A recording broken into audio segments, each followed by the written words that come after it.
Go. Ladies and gentlemen, boys and girls, children of all ages, welcome back to the West Coast Warzone. We're back with episode 3, and because it is episode 3, we decided it's time to expand the duo to a trio. Ooh. That's right, joining me, Wonder Chef today, Hello. is the ever-talkative, very beloved, let's be serious, you either love him or you hate him. Either way, you'll never forget him. Blind Ducky's here with us. Hi. All Ducky. Hi, Ducky. Chef. Hi, Hippo. I'm special because I'm on a podcast now. He really is. And probably it won't be too long before all of Team Hype Sky becomes a part of this fucking thing. That was already an idea. You don't even know, dude. We're invading. Jesus. We're invading. Oh, Jesus. And I'm just stuck here in Arizona. So a lot happened this week. It was a fairly eventful week. Let's start by talking about what the tournament this previous week was, which was Apex, normally known as a Smash Major. Freak now features other games, and we had Injustice. And the top 3, I believe, were Emperor Hayes Jupiter at first place, Rico Suave at second, and Rio at third. Exciting tournament. And the real question at the end of it was, is Martian Manhunter, is he for real? I mean, this was prophesized long ago in the days of yore that Martian Manhunter would take over. What do you guys think? Chef, go first. Okay. I'll go first then. Let's see. I don't know, man. Martian. I mean, Hayes Jupiter's good. He's a good player. So is Rio. I don't think it's necessarily like a dominance by the character more than just the players played well. I mean, we've seen other tournaments where they have both entered, and they haven't won every single tournament they've entered. I mean, look at what was it? What was the tournament the weekend previous? Oh, Defend the North. Yeah. And didn't Rio get third there too? Like he didn't win the whole thing. Or at least top 8, something like that. Yeah. So I don't know. What do you think, Ducky? I think that Martian's I think he's a good character, but I still think he's really, really overrated, and people just overreact to him. He's definitely top tier. It kind of reminds me of the Scorpion thing. And I think Scorpion was more obviously super broke than Hunter. But and actually Slips talked about this in the comments of that first initial Scorpion should be fucking banned thread. Shout out to Kokono and BlazBlue getting banned this week. Oh yeah. He's one of those characters where at first glance you think because he ignores kind of the ground game sometimes with some characters.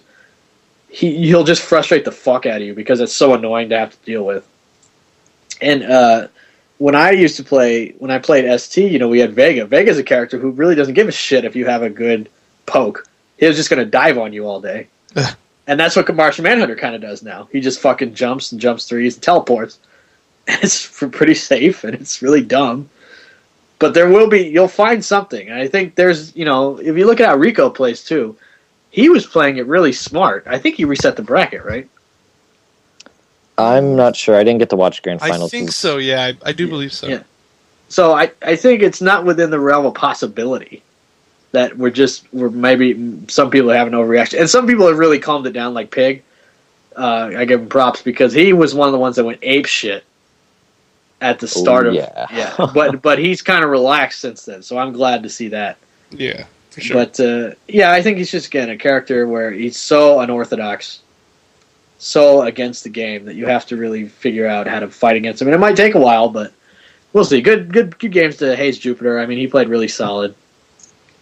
Yeah, I mean, there are some more obvious things that people aren't abusing yet. Even people are they're so scared of that teleport, but I mean, you can really meter burn back 3 on reaction. It's really easy. It's super easy to do. Yeah. Online, sure, it's basically impossible. Except you did it to me every single time I teleported, pretty much. Whatever, I don't care. I hate doing it online. I just made reads. But when I was at NEC, I was playing Smar's Martian. Yeah, it was the easiest thing ever doing that. So stupid. He can't do random. If you have meter, he can't do random teleports on you. So yeah, I mean, I guess. And then the other thing, I remember I was reading Crimson Shadow was talking about how he thinks that Martian, you literally can't jump against him. Well, I think that's a bit of a stretch. Unless it's Crazy, who has a hitbox and just fucking can do that, where he does the the teleport, like most instant air, I really don't think you're really not going to be able to jump in him in certain ranges. If he has trait 3, yeah, right? Yeah, trait 3 is ridiculous. But well, I mean, you're implying instant air teleport on a jump, right? Yeah, super instant air, like ground teleport. Yeah, well, I mean, it could potentially work, but I mean, it's hard because I mean there are characters that have really low jump arcs.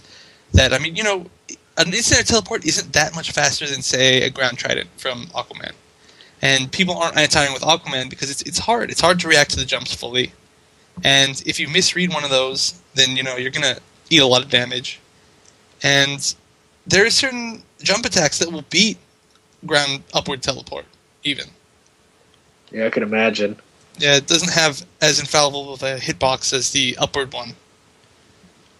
So, I don't know. I think you can totally jump against him. I mean, it's going to be hard. His air-to-airs are really good. Jump 2s are really good air-to-air. And, his down 2 is pretty decent from a certain angle. He doesn't have, like, an upward hitbox, but I don't think it's going to get to the point where if you ever leave the ground against him, you're getting instant air teleported. Yeah, me neither. I think that's kind of theory talking, but I mean, yeah, it was just interesting to see. I think that twice in the same week we have a top 3 with a Martian Manhunter in it. Twice? Yeah. What's the other one? The break? I mean, twice in 2 weeks. Oh, 2 weeks. Defend the North was like the previous week or whatever. yeah. Yeah. The other thing I think is really impressive is Rico Suave, because Rico has pretty much switched to Killer Instinct for the most part. As far as I know, like they've confirmed, doesn't even fucking have Injustice anymore. Really only plays at the break, and he's getting second. He's getting second, and he won Defend the North, right, with Aquaman. Yeah. Yeah, I mean this guy is like, he's for real. I think he's a guy who maybe not plays the game that much, but he just gets it way better than most other people, I think. Yeah, well, I think that, I mean, on top of him being a good player, he's practiced the game a lot, obviously, Right. I mean, it's not like he's just like, oh, I don't play this game at all. I've never played this game. I'm going to randomly win. The thing was, he played a lot, and then once KI came out, it's not like he doesn't play at all, I'm sure, because, I mean, the thing is, New York, he gets to play at the break, or he gets to play at all their majors that happen every week. Every single time. That's like practice to him. So, I mean, even if he's practicing it once or twice a week, that's still once or twice a week. Yeah. Yeah, I actually don't think practicing like once a week is even a bad thing. Like, before NCR, this last one, when, this was right after Injustice came out, but yeah, for like a month, I did not play MK Online anymore, and I only got to practice once a week, and that was probably like the best I've ever played was there, and I was only practicing once a week, so I don't think that's a bad thing. Yeah, I think also I remember Morty always used to say it's like kind of like riding a bike, but I wouldn't know because I really don't ride a bike. But I think it's kind of the same thing where when it gets ingrained into your motor sensory, you can just fucking play a couple times and you're like, well, all right, I'm good. Yeah, and I mean, for someone like him that played so much, I mean, I'm sure he's used to the matchups. Right. Just everything, I don't feel like it's a blow up. I don't feel like it's like, Me neither, yeah. Yeah, and I think, but it's lame if he does actually say, like, oh, I don't play this game anymore. Yeah. But, yeah, I mean, he's a really good player, and I think it's kind of weird how he never, like, really did very good at those East Coast majors. Like, some of them, like, he'll get, like, randomly, like, in 17th. Yeah. Yeah. I guess it's just, I don't know. East Coast takes out East Coast a lot. And it's true, he did get randomly, like, not as well as people would have thought. Like, even at, like, EVO, Like, a lot of people would have shoot him in for top 8, but... Nope. How do you do at EVO? 9th, I think, right? Yeah, I think so, 9th, or the one below that, which I guess would be tied for 13th. PR Balrog got top 8. Yeah. Nobody expected that. I think at the end of time, the end of Injustice's time period, that will be like the biggest what the fuck. PR Balrog got top 8 at EVO. Never forget. But Killer Frost players are still salty because isn't he technically the most successful one? Still? Oh yeah, they gotta hold that. They gotta hold that so bad. No Killer Frost since has had even near that success. Damn. Well, it sure would have been embarrassing to lose to him at EVO. I was so sad when I watched that. It was close, man. It was close, but he was actually really good. Like, no joke. It wasn't just like he just like randomly played the game. He knew all of his setups. He was used to like the zoning games, and he was used to blowing up interactables. I mean, even if you look, there was a match where I had some space on him. I jumped up and threw the interactable. He double dashed underneath me and down 2'd me. Like he was ready for stuff. He was not like going in blind to somebody who just kind of played Injustice. He played a lot at that point. I could tell. Yeah, we're just busting your balls, I think. Still funny. I did that a few minutes ago to Chef. So another thing that came up after Apex was now it's the talk of like who's the best Martian Manhunter. And I think we can't go off Legend anymore. There's no more can we go off Legend. I think if you look at results, Hayes Jupiter has to be more impressive, I think.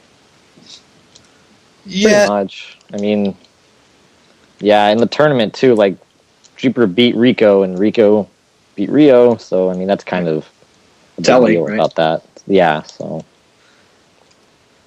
I mean I want to say Rio's the best because he's Rio, but I mean results are results, so yeah. Rio's never won the break either, and Jupiter's won it multiple times. Yeah. Very true. Has Rio gone to the break since he started playing Martian Manhunter? I don't even remember. Yeah, several times. There was that one that like Crimson Shadow posted that whack article for, where he was like, "This is the greatest tournament that we've ever seen for this game," and there was like 12 people there, and it was like C Junior's Fraud Wonder Woman in like top 3. Damn, it's like that, Chef. Yeah, it's like that. Damn. Hey, Junior's gonna call you a Nika now. Damn, that's gonna hurt my feelings, dude. I think so. He might even call you a faggot. Ooh. Man, I can't say that on TYM or else I get permabanned. Is that true? He got warned. Yeah, I was talking to in the Hype Skype thread, me and Emperor were having some friendly shit talking where I called him a faggot, and then Tim Static posted like a page of stuff about why I should do that, and then said that I'll get permabanned if I do it again. Tim fucking Static put that you... Have you ever looked at his MK server trash page? No, but I don't really care. What a hypocrite, dude. That's hilarious. Either way. Yeah, for me. So I think Hayes has definitely stepped up and shown that he... And I think Rio has... I mean, it's not set in stone. Mm-hmm. I mean, we've seen these just recently. But it is interesting, again, to be in that talk again, you know, about who's the best Martian Manhunter. When for a while, he was the only one, I think. Yeah, I'm actually really sad that that Citizen Snips, your Citizen Snips, didn't keep on going because he was a really good Martian back then. Well, you might not have to hold that much longer. Apparently, he's getting back into it. Ooh. Yeah. Yay me. Yeah, you. Yeah. Well, I do play Deathstroke, who I feel is a bit of a better time, but still. So another thing we always got to talk about. This is the West Coast Warzone. We got to talk about the West Coast Wednesday night fights. I actually missed it, but Chef, who was top 3? Everybody missed it because the stream died. Yeah. Oh, is that what happened? Yeah, I was watching it and it just... Yeah, well, as soon as top 3 went on, like, well, you see, normally I stream every week, and then sometimes I stream top 3, and then sometimes Level Up streams it, and Level Up switched to stream it, and then the stream immediately went down, so people missed most of the top. But so top 3 was Theo, 1, using all Aquaman this week, and then Tyrant was 2nd. Tom Brady has to hold that. Tom Brady has to hold everything.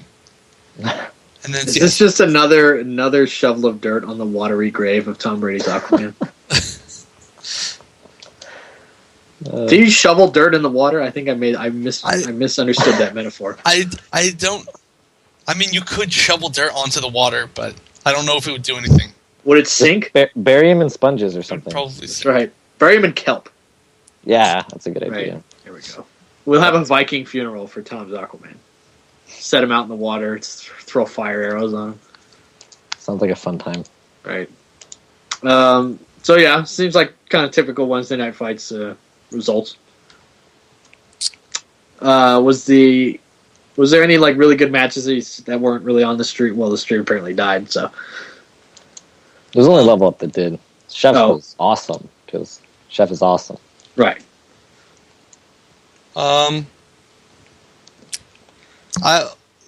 matches that weren't on stream? Sorry, I'm getting confused right here. I'm trying to remember what last Wednesday Night Fights was. Oh yeah, last Wednesday Night Fights.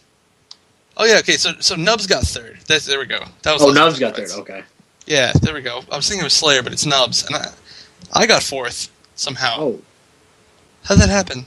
Well, there's no Deathstroke to stop you. Exactly. That's right. Jerk. Ooh. Anyway, so let me think about some of the matches. I'm looking at the bracket now. The one great thing to talk about for last week was we had 4 new players. 4 players we had never seen before. And they weren't from out of town. There are people that said they're going to come back. So I should probably give a shout out to them. So there's one, his name is, it's BASM. I don't know how you pronounce it. Basm is what we've been calling him. But he is a Black Adam player. We actually met him on Friday, the Friday before Wednesday Night Fights. And Theo was teaching him Black Adam combos and stuff. And he actually showed up, and he tied for 7th place with Slayer out of like 22 people. So that's pretty impressive. I mean, you know, he's pretty new, but his Black Adam was pretty good. He did well. He was a cool guy. And then we had, who else was new? There was, I think it was the 2 people there was a dude named Carl and a dude named Sportega. And they Carl. Carl. The Carl? Not the Carl. Oh. Not Carl, Perfect Legend White. No, but they were both Melee players. They said that they went to the Melee tournaments, and they're like, oh, let's try going to other tournaments. And so that's cool. And there was a dude named Gray Fox. I think it was Gray Fox.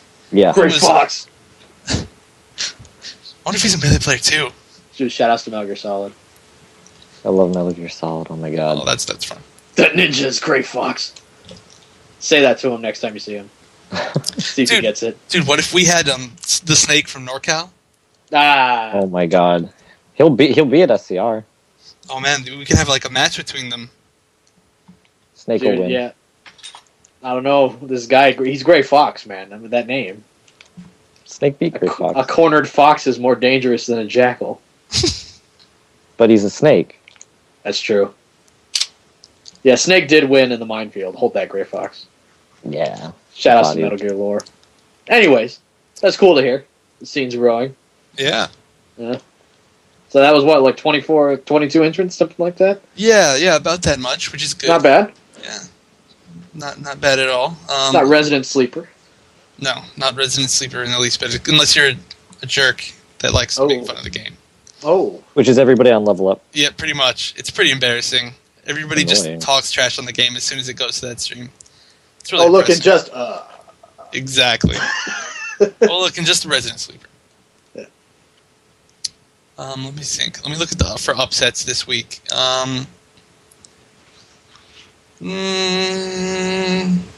Theo beat Filipino Man. That's not that much of an upset.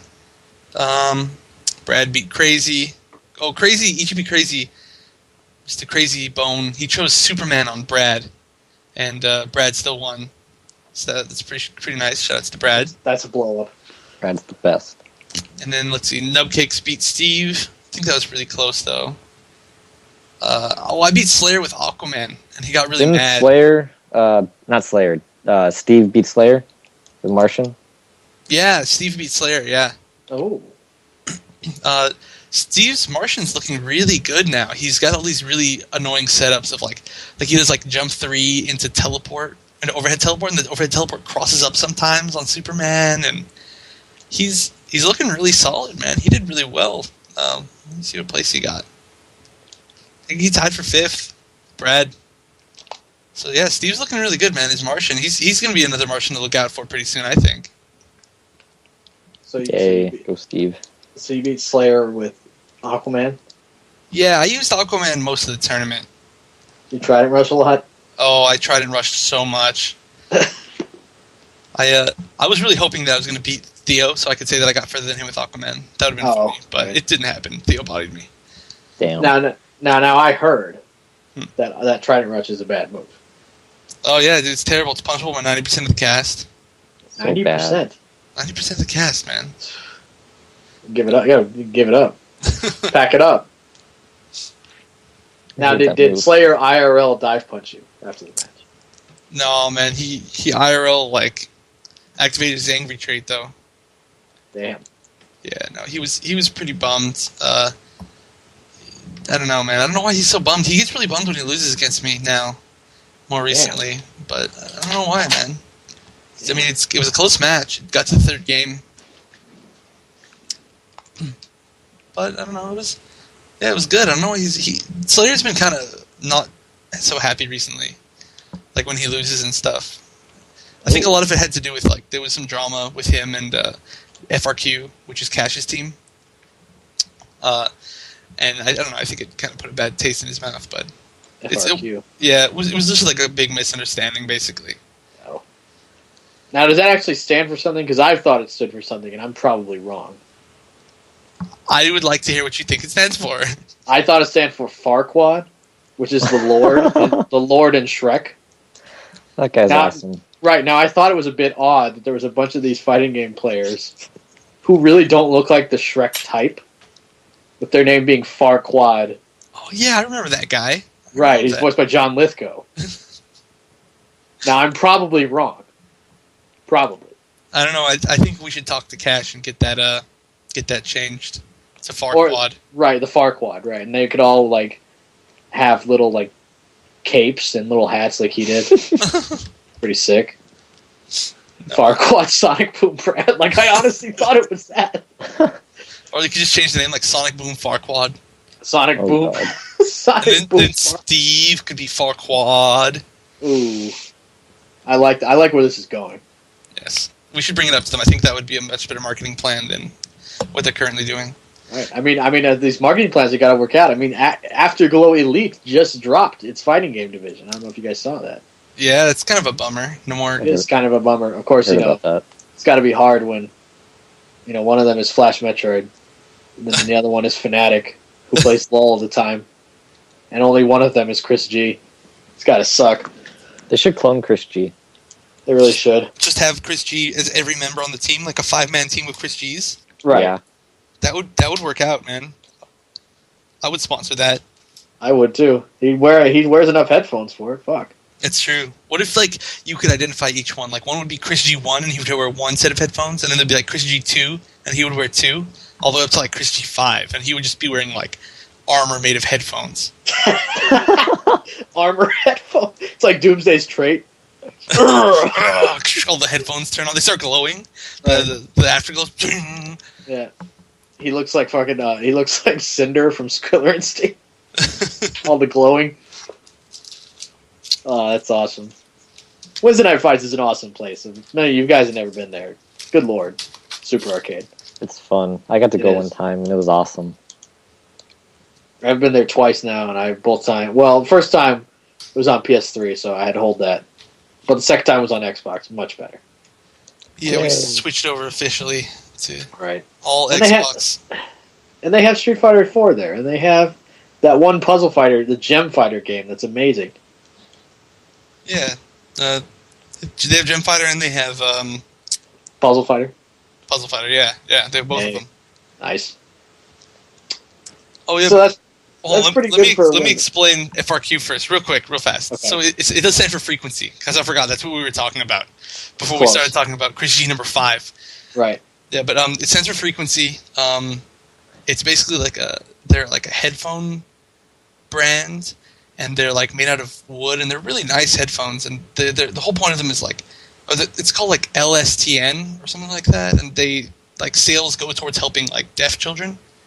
So that's the idea of it, and it's pretty cool. And Cash is the main guy there. Cash is Mercenary Money, the other Deathstroke player that you may have met.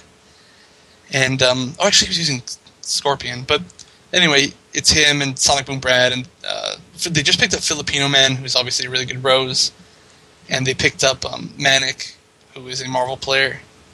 So they've got a good amount of people. Steve, Brad, and those other two.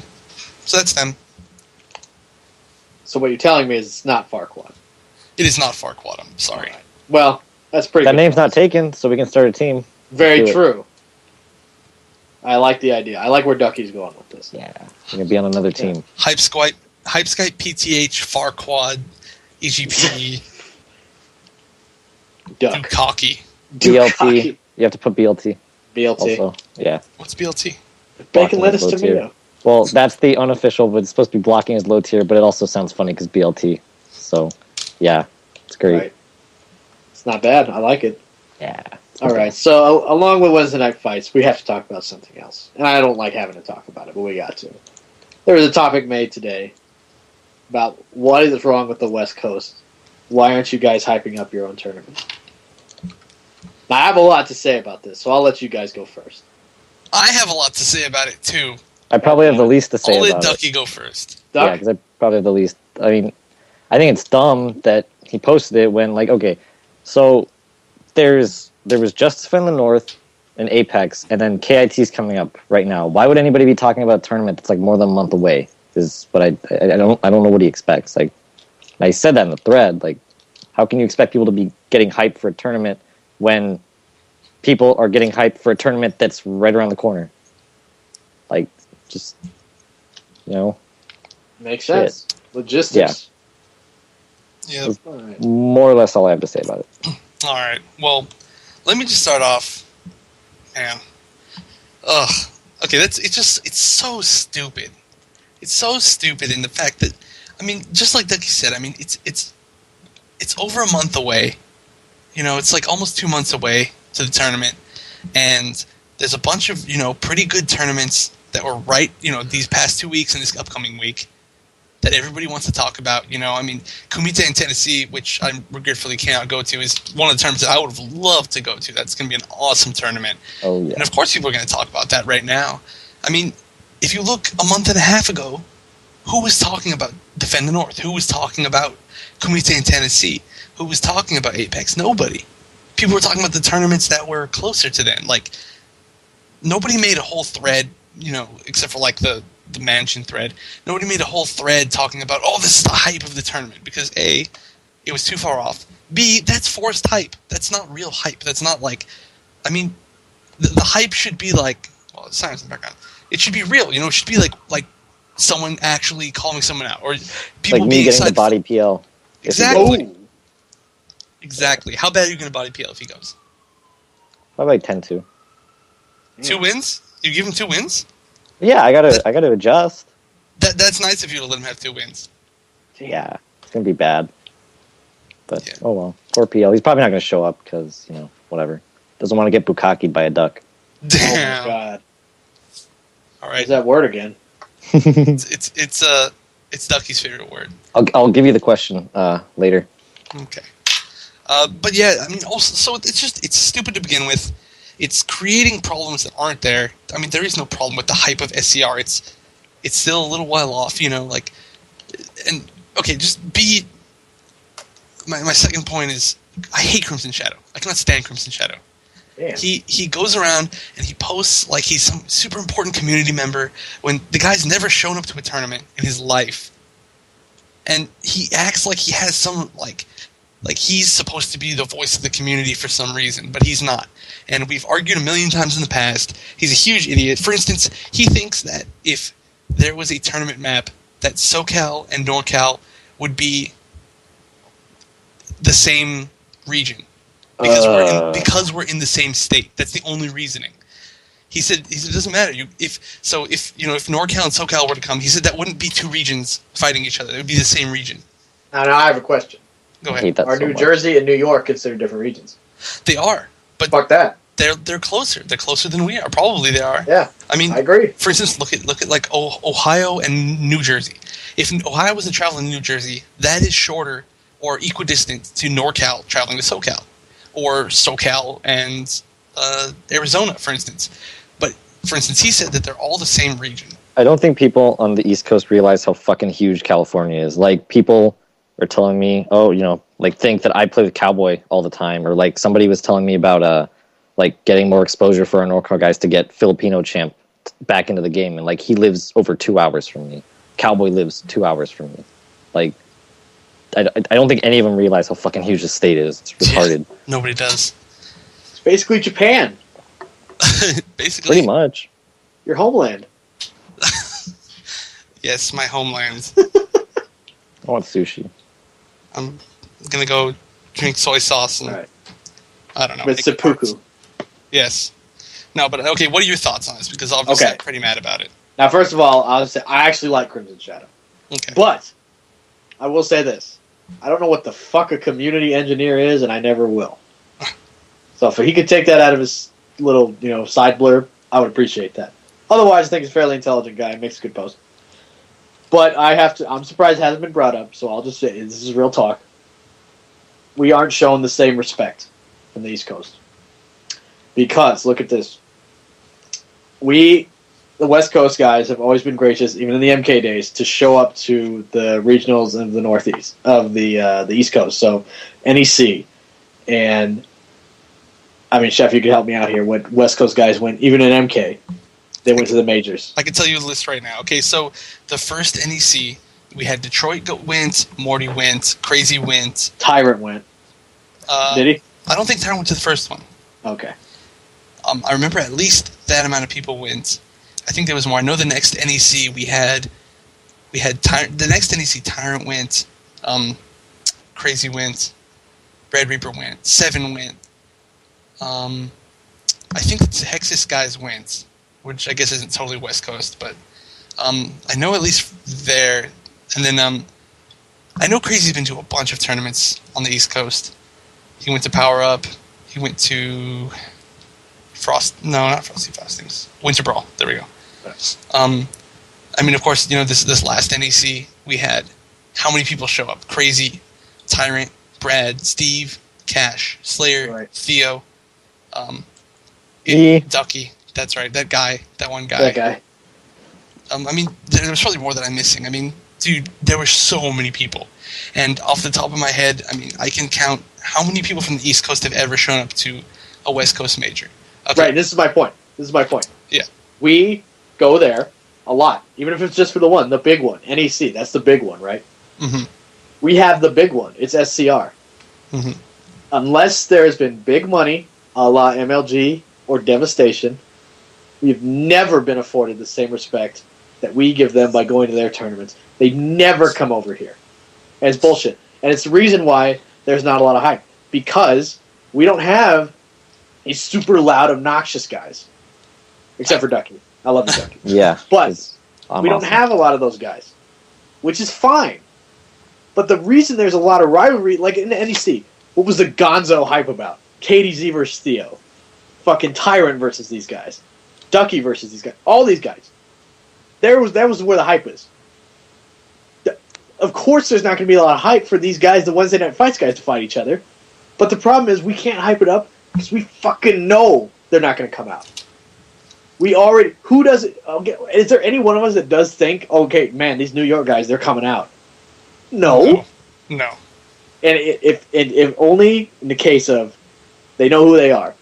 Jupiter and his brother coming out, that's awesome. Mm-hmm. Pig came out for SCR, that's awesome. John Reno Rex came out. He's also flying Goomba out, which is right. ridiculous. And we'll get to that. And 16-bit has come out. Twice. And who else? I think that's it. I think Rico and Devil May Spy are coming. Oh, right, Rico's coming. That's right. And okay, and then that's it. That's it, pretty much. Pretty much, white boy. White boy. We aren't afforded the same respect of going to traveling, and SCR is simply another fucking victim of what we discussed the other day, the too many majors thing. There's all these fucking shithead tournaments they'll call themselves majors and they'll charge you $40 fucking dollars. If you've been to SCR, that is a major. That is a professional, well-run tournament. Mm-hmm. Every year. Every That's year, awesome. just absolutely deserves to be called a major. I'm glad to pay $40 to go in there. The problem is there's so many tournaments that do that. They're fucking homogenizing the tournament scene to the point where there's not a lot of people that want to have the money to travel to all these fucking events. They'd rather just stay local, which is fine. You got to build your local scene. But when it's time for them to pay back the favor, they won't do it. It's fucking bullshit. And it's the reason why there's not a lot of hype. So when people say, where's the hype, man? It's your fault. You guys, the guys that want to talk the most, they're not traveling. They're simply not. and it sucks.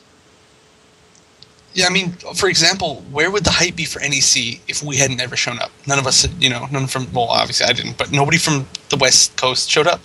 Where would the hype be? It would just be another Northeast Regional like they have every other week. I mean, not exactly, but, that was a huge part of the hype, is that, right.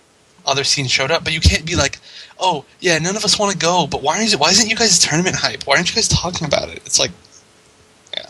What else is there to talk about? We know who's going to be there, and we play every week, and we still, don't get enough people watching. It's not our fault. The play is extremely high level. You've seen it played. I've played it myself. I know that it's high level. But that apparently doesn't matter. Because fucking there's not people talking. There's not... Again, and it's a month in advance, which is fine. I mean, I remember SCR last year was a great event. An amazing event. You guys were all there. Yep. But did it really start getting, really talking until the last 2 weeks? Well, I mean, at least a month, it wasn't 2 months ahead, everybody was freaking out about it. Right, that's what I mean, though. It was kind of like the last 3-4 weeks. Yeah, exactly. Right. And also, it's at a different time this year, when last year it was at the end of January, I think. So there wasn't, Apex, and then Defend the North, and then Kumite in Tennessee, and all this other stuff. Now, that, to me, is all aside. You guys made your point about that. I'm saying it's a matter of we're never respected the same... We're never afforded the same respect of traveling out to our tournament that they are, which I think they'll save it. They'll say, Evo counts as West Coast, and to me, that's not fair. Mm-hmm. Yeah, I agree. I don't know. I mean, I don't know why they don't travel, man. They don't feel like? Do you think it's that they feel that they don't need to prove themselves? I don't. I honestly, like I said, do think it's a problem of the too many majors. I honestly believe when people say I can't afford to go, they're probably right. All these majors are charging you $50 to be there, except the ones that understand. Okay, we're kind of a community run event. We're going to charge $20 or $10 entry fee or whatever. But the ones that are charging, why is Defend the North $50? It's a major, bro. Apex, okay, Apex I can kind of understand still. But still, you know what I mean? Yeah, I mean Apex, of course it's mainly a major for Smash Brothers, right. So it's fully understandable. But. And I know you guys have to make, and I know again, this is kind of a matter of logistics. I understand that when you put on a tournament, you got to try and get, something back from it. But it's just this is a matter that's been building up over a long time. And it sucks for us because the NRS scene as it is kind of poverty. We don't travel. There's not a lot of traveling as there is. And with all these majors sucking up everybody's money on the East Coast, there's no way they would travel to the West. People save for SCR because we know it's one of the only ones. Yep. So, I mean, it's just, that's how I feel about it. And I don't think anyone can dispute that. If you want to, you can, and I will try and look at your arguments and see if you're right, but I really don't think that's the case. Yeah, also one more thing about this is I feel like that was a really bad thread because it created a problem that wasn't there and that people are going to visualize as a problem. Because we have no problem hyping up our tournaments. We don't have any problem promoting them. It's the exact reasons why we've been saying it's a while off. There's a bunch of tournaments right now. But if you make a front page post on TYM saying, why aren't you guys, what's wrong with you guys' scene? Why aren't you guys good at promoting? Well, then people are going to say, oh, wow, West Coast scene? They don't really care about their tournaments? Wow, why is that? Do the players not care? Is it a bad scene? It's like, that's not a problem. That's there. Why are you trying to make it one? I thought it was dumb that Via even tweeted, man, are we not aggressive enough? Mm-hmm. Come on, man. It's not the case at all. Yeah. And I think it's just, like I said, not a lot of talkers, big talkers, besides Duck, which is awesome. And but Filipino Man now. And Filipino yeah. Man. And we're about to get to that. We're going to talk about that right now. How about that? How about that? How about that? So, I guess for those of you who didn't see, Filipino Man called out AK Elite Goomba.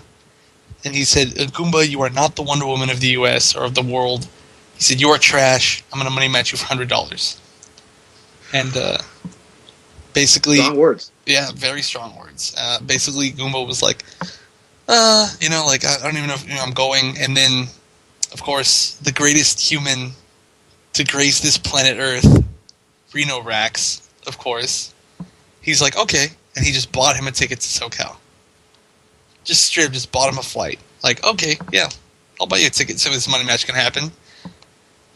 Oh, Reno's amazing. So it is going to happen. Oh yeah. Oh, it's gonna happen.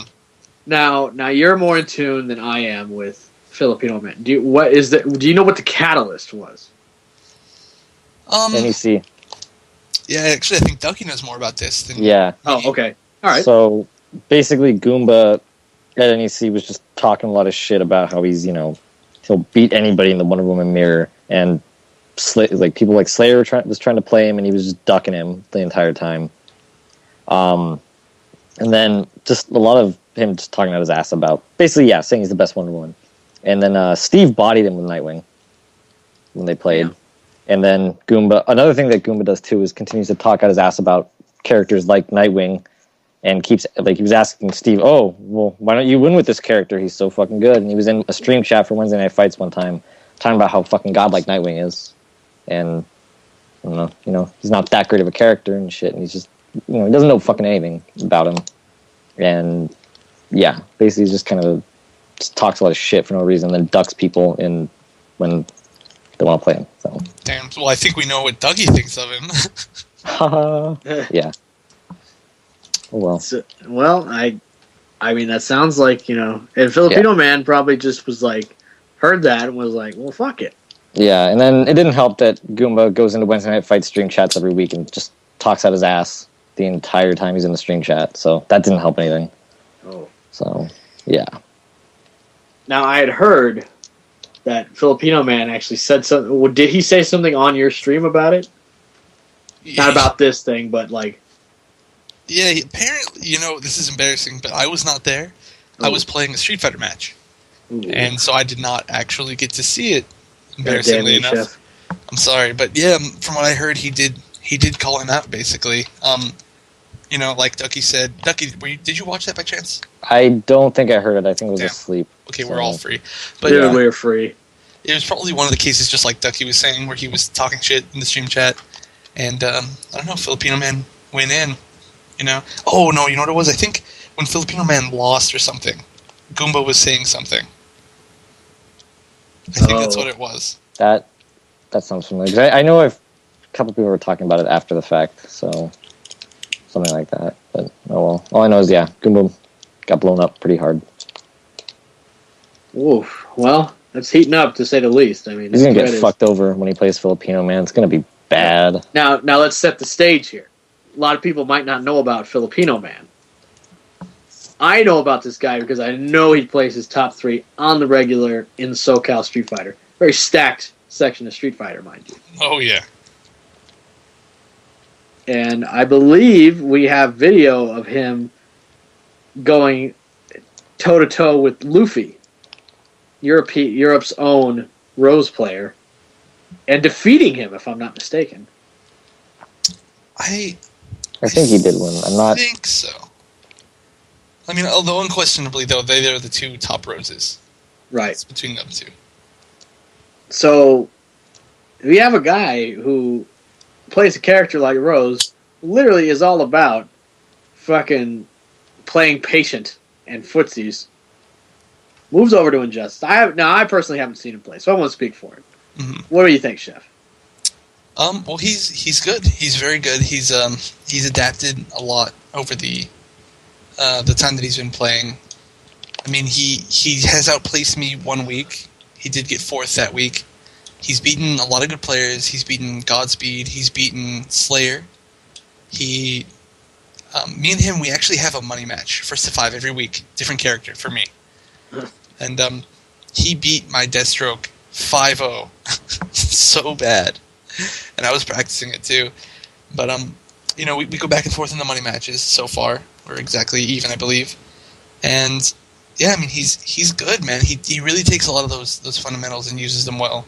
He understands the whole game, her frame trap game and stuff. He anti-airs, he gets full combos off of everything. His execution's really good.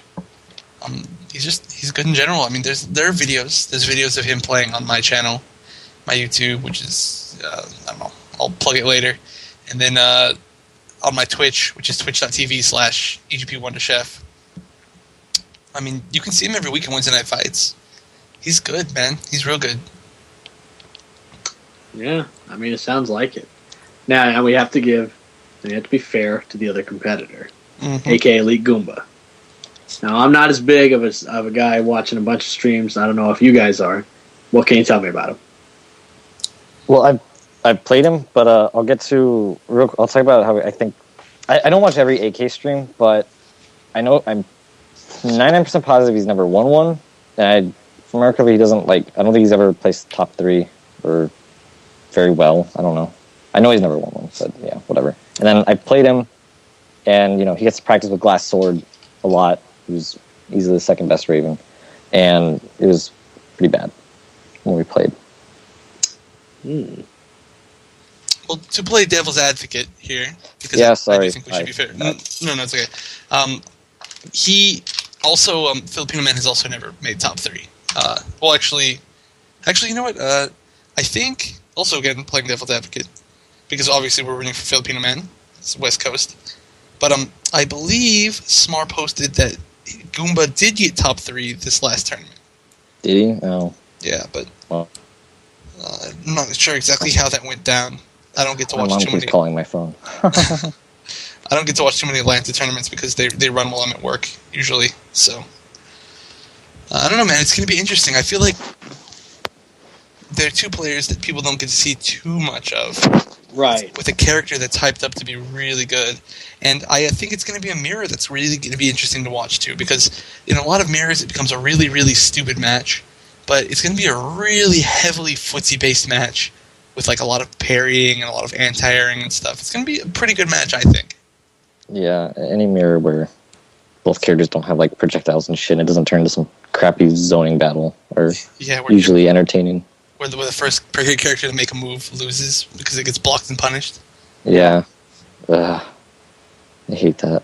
Well, I mean, we're going to see it at SCR, I guess, so mark your calendars. Yeah, and hopefully it'll go over better than the very, very much hyped up Chris G and the 16-bit money match. That was that last SCR. I don't know. It was hilarious, at least, to say the least. It certainly was. But it was awesome. Yeah, I mean, again, this year, EGP is running the mainstream, so there's a good chance that we might see this match on stream. Oh, yeah. But also, if that doesn't happen, I believe FRQ is renting a huge 500-foot suite or something like that, and they said it's going to be the money match room for the NRS games, and they do plan on running 1 or 2 streams, so it could be run there, but one way or another, that's going to be really exciting, so watch out for those streams. Damn, Farquaad with the castle setup. Yeah, man. All right, so looks like we're going to be able to see this one way or another. Oh, definitely. That's pretty awesome. Salty sweet. I mean, that's... I don't even think we've ever had one for an NRS. I mean, we've had, these bootleg hotel streams, but we never really get the suite. Yeah, man, they said they're going all out there. I might be running one of the streams. I'm not sure if they're going to need me for that, but I believe Steve is going to run one of the streams, so it would probably be twitch.tv/Sajam if he does. But it's going to be, it's a full-blown thing. He says it's going to be really big. They're also going to run KI in there. So definitely at least KI and Injustice. Hopefully MK9 too. All right. I like it. It's going to be fun. I think so. Now this whole call-out thing has led me to think, I wonder who is the best Wonder Woman player, that is. Because we haven't seen a lot of results for this character. This apparent super character. Yeah. What do you guys think? I'm not sure. Because, well, neither... Well, Goomba's been to a couple majors, I think, but he hasn't done well. And Anton, or Filipino Man, hasn't been to any for Injustice. So, I'm not... I don't know. And then Forever King was in the thread saying he has the best Wonder Woman, which is bullshit. And then Foxy's over in the UK being Foxy. So, whatever. Well, all luck to fucking sweep, innit? So, I mean, we'll pretty much find out at SCR. Yeah, which one is like better. And then KDZ, I think, sometimes plays Wonder Woman. And at CD Junior, but let's Oh, be that honest, was- no. none of them. The best. Yo, best Wonder Woman. Nika. Yes, Nika.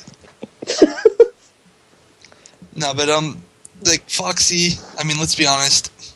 Their scene, they don't have that strong of a scene over there. I think Glue is dead.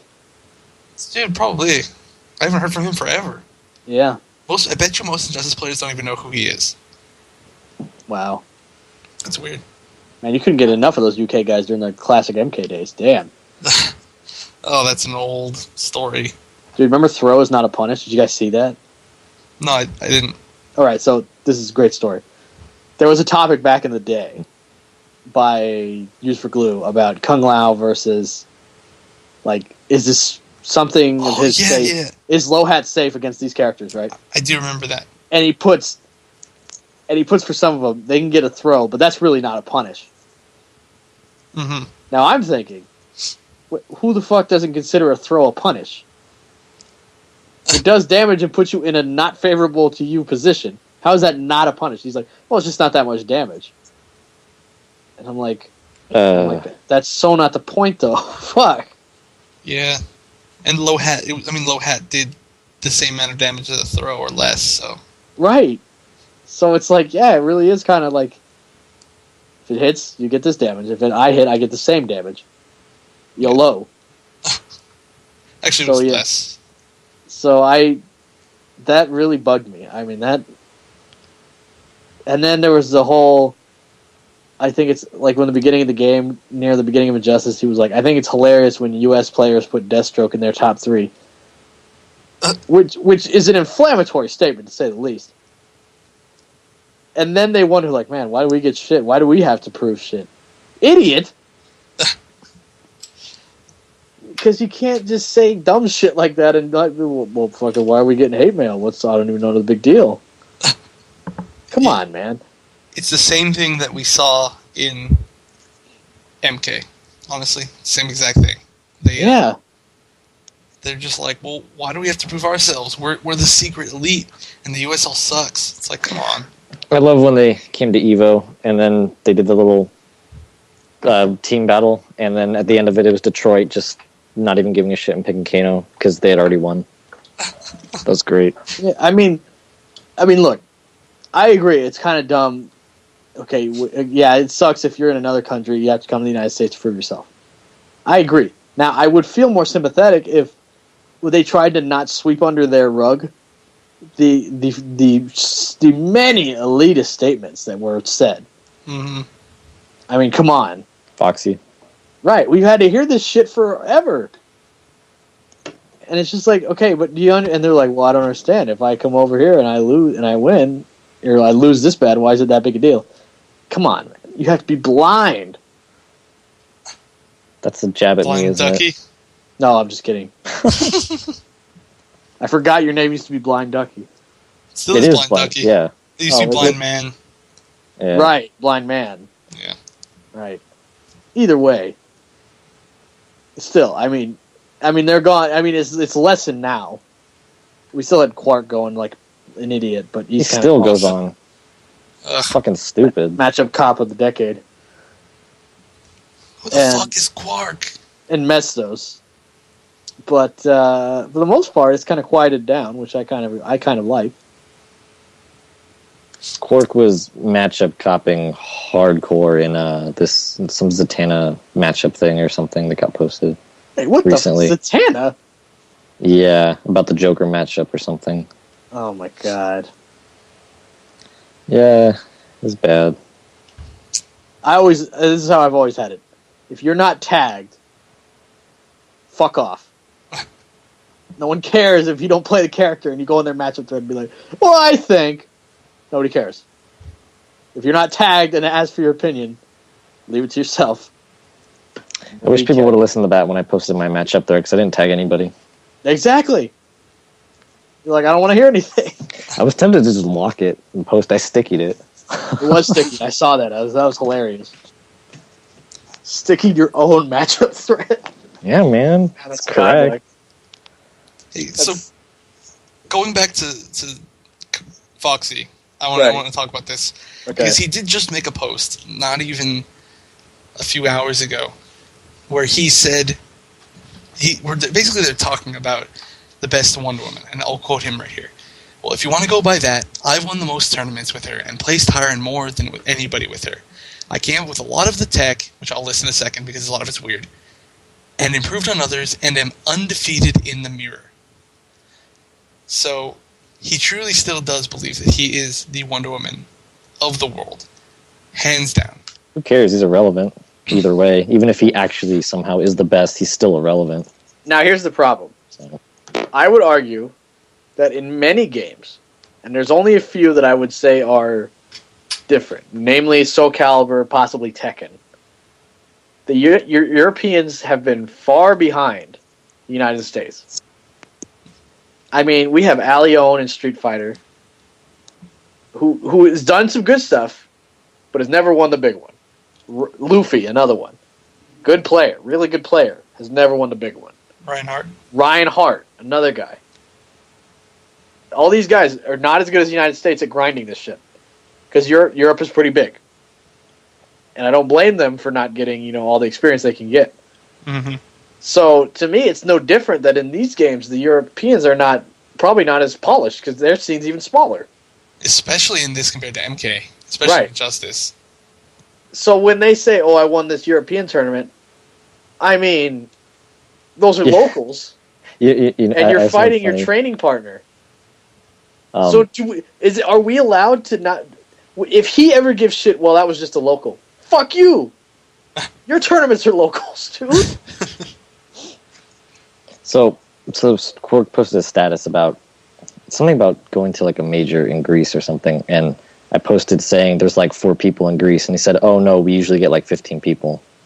So 15 people is considered a major in Greece, apparently. Wow. Well, like Apex was a major.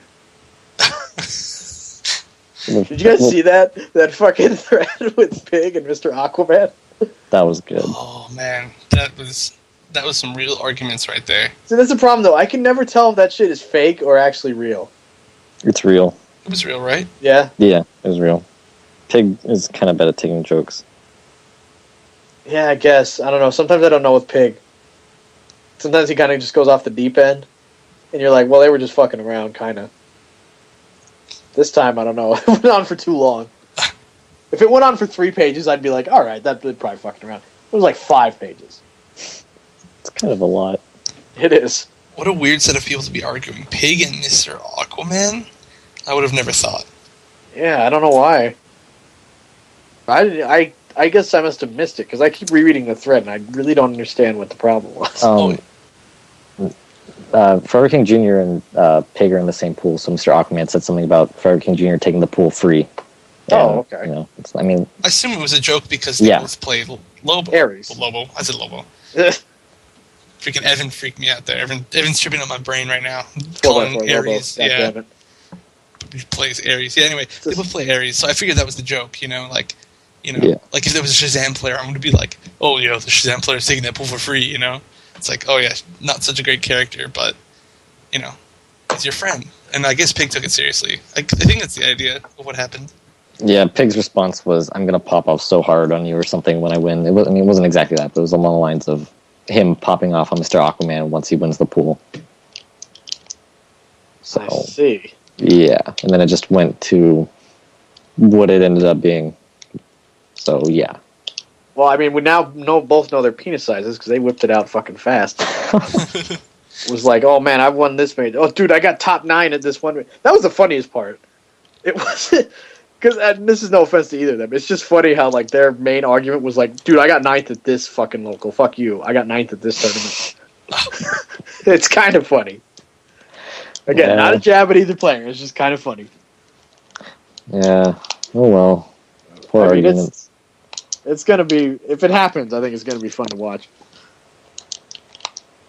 So all these fucking huge, big threads about people arguing has made me think, I'm thinking, what is the best call-out in Test Your Might history? Because we've had a lot of them. Back in the MK days, there were some glorious ones. Yeah. I can already tell you the worst. Go ahead. Max versus Smar. Oh, God. Terrible. The least aggressive call-out of all time. Exactly. Hey, man, you're cool. Do you maybe want to play Money Match, maybe? Ew. No, that's no way to do it. That was bad. Best of all time. What do you think, Ducky? You can go first. Man, I think it's got to be the shitty PL one because of how hilariously bad it is. The Doritos one? Yeah. Oh. That was just one of the most hilariously bad call-outs ever, and I think that just should win it because of that. Why don't you explain it a little bit for the people who weren't around for that? Okay, so really, this was I don't know that much about the background to it actually. It was pre-Columbus, I think. Yeah, I think that's what it was. Because PL had been in hibernation.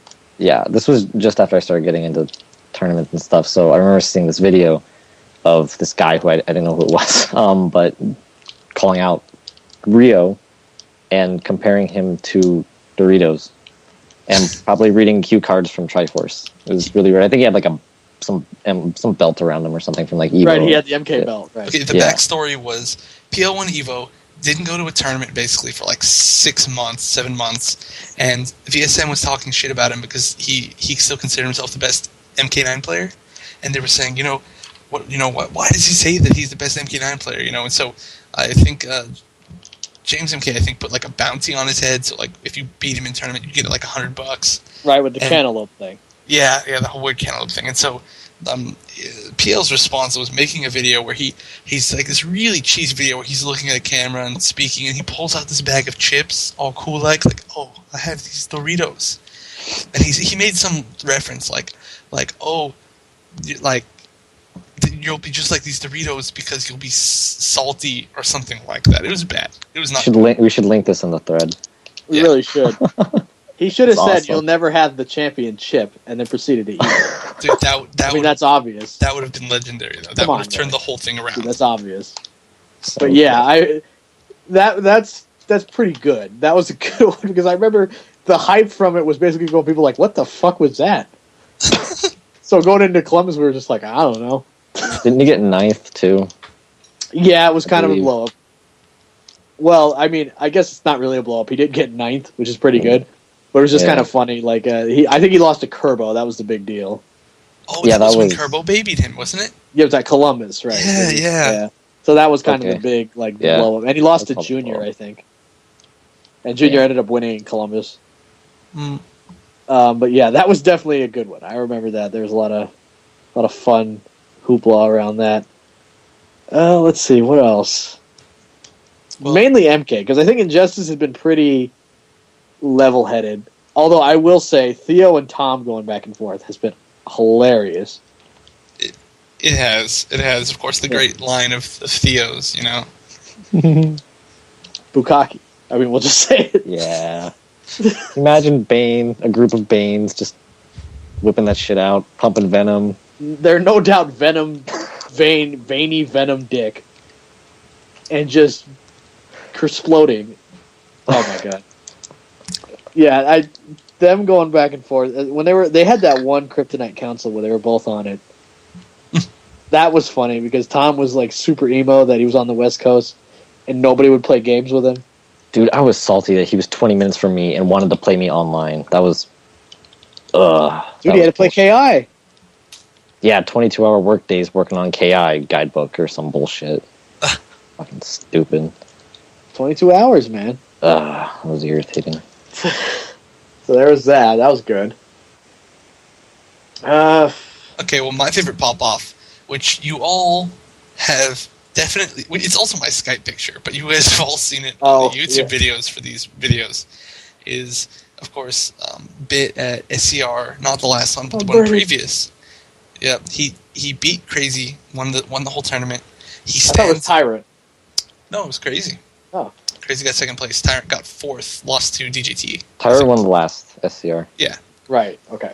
Anyway, so Bit stands up and he yells in true Bit fashion. He yells, "Brady, I'm coming for you!"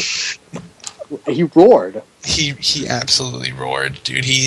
That's awesome. I mean, 16-bit. His pop-offs have not been MK status since Injustice, which is sad. Well, there has been a lot of epic. You know what his greatest one was? Did you guys see the Ghost Battle series where Clash Sword was there? And I heard that. He took the win against Phil Pops on a pause button press, and he goes, "You're taking it at a local. I'm going to say it for pussy. You better win." Apparently, he apologized right after it, but man, he was going hard on the commentary. So, you know what was another great one? This is super old. I was actually at the tournament. Devastation. Oh, I was going to talk about it next if you didn't. Right. Devastation 2011. The old days. This is like MK barely was established as a game. Like, we were still figuring shit out. And I guess what had happened was 16-bit got top 8 at Evo that year. And he had to beat either Slips or Dizzy to get to top 8. And it really, he was really proud of that, right? I think it was I want to say Slips. Wait, no. No, that was this was right after the first Evo. Yeah, that's what I mean. He had to beat Conquer.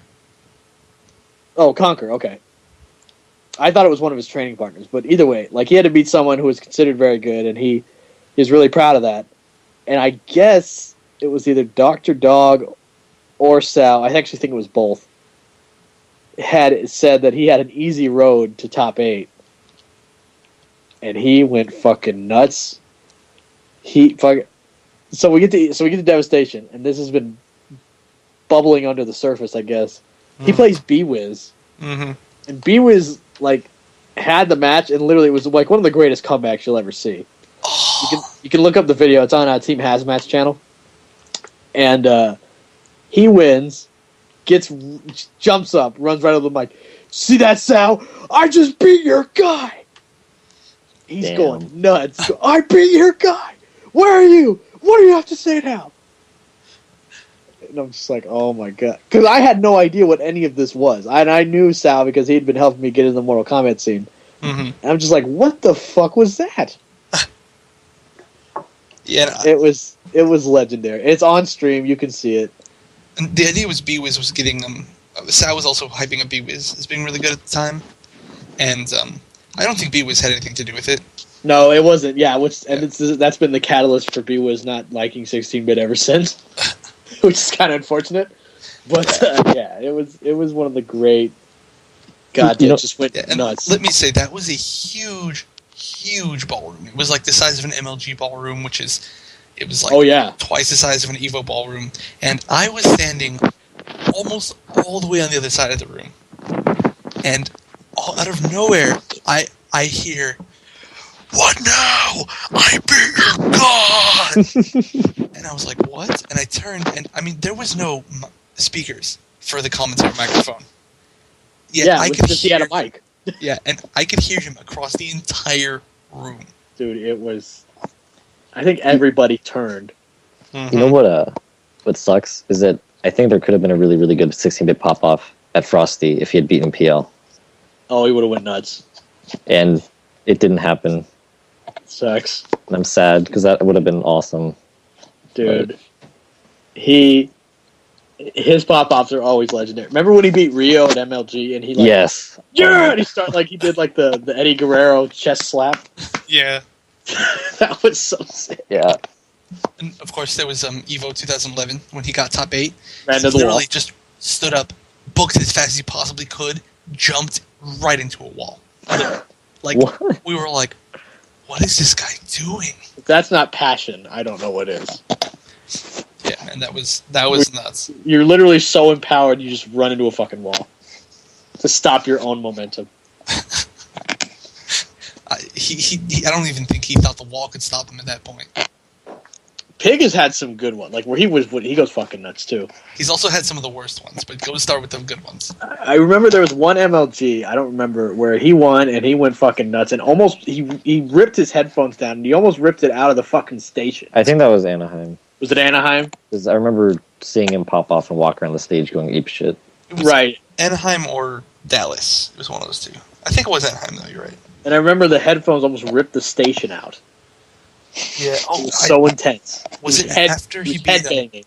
It was after he beat. Was it MIT? No, I think was it when he beat Big D's.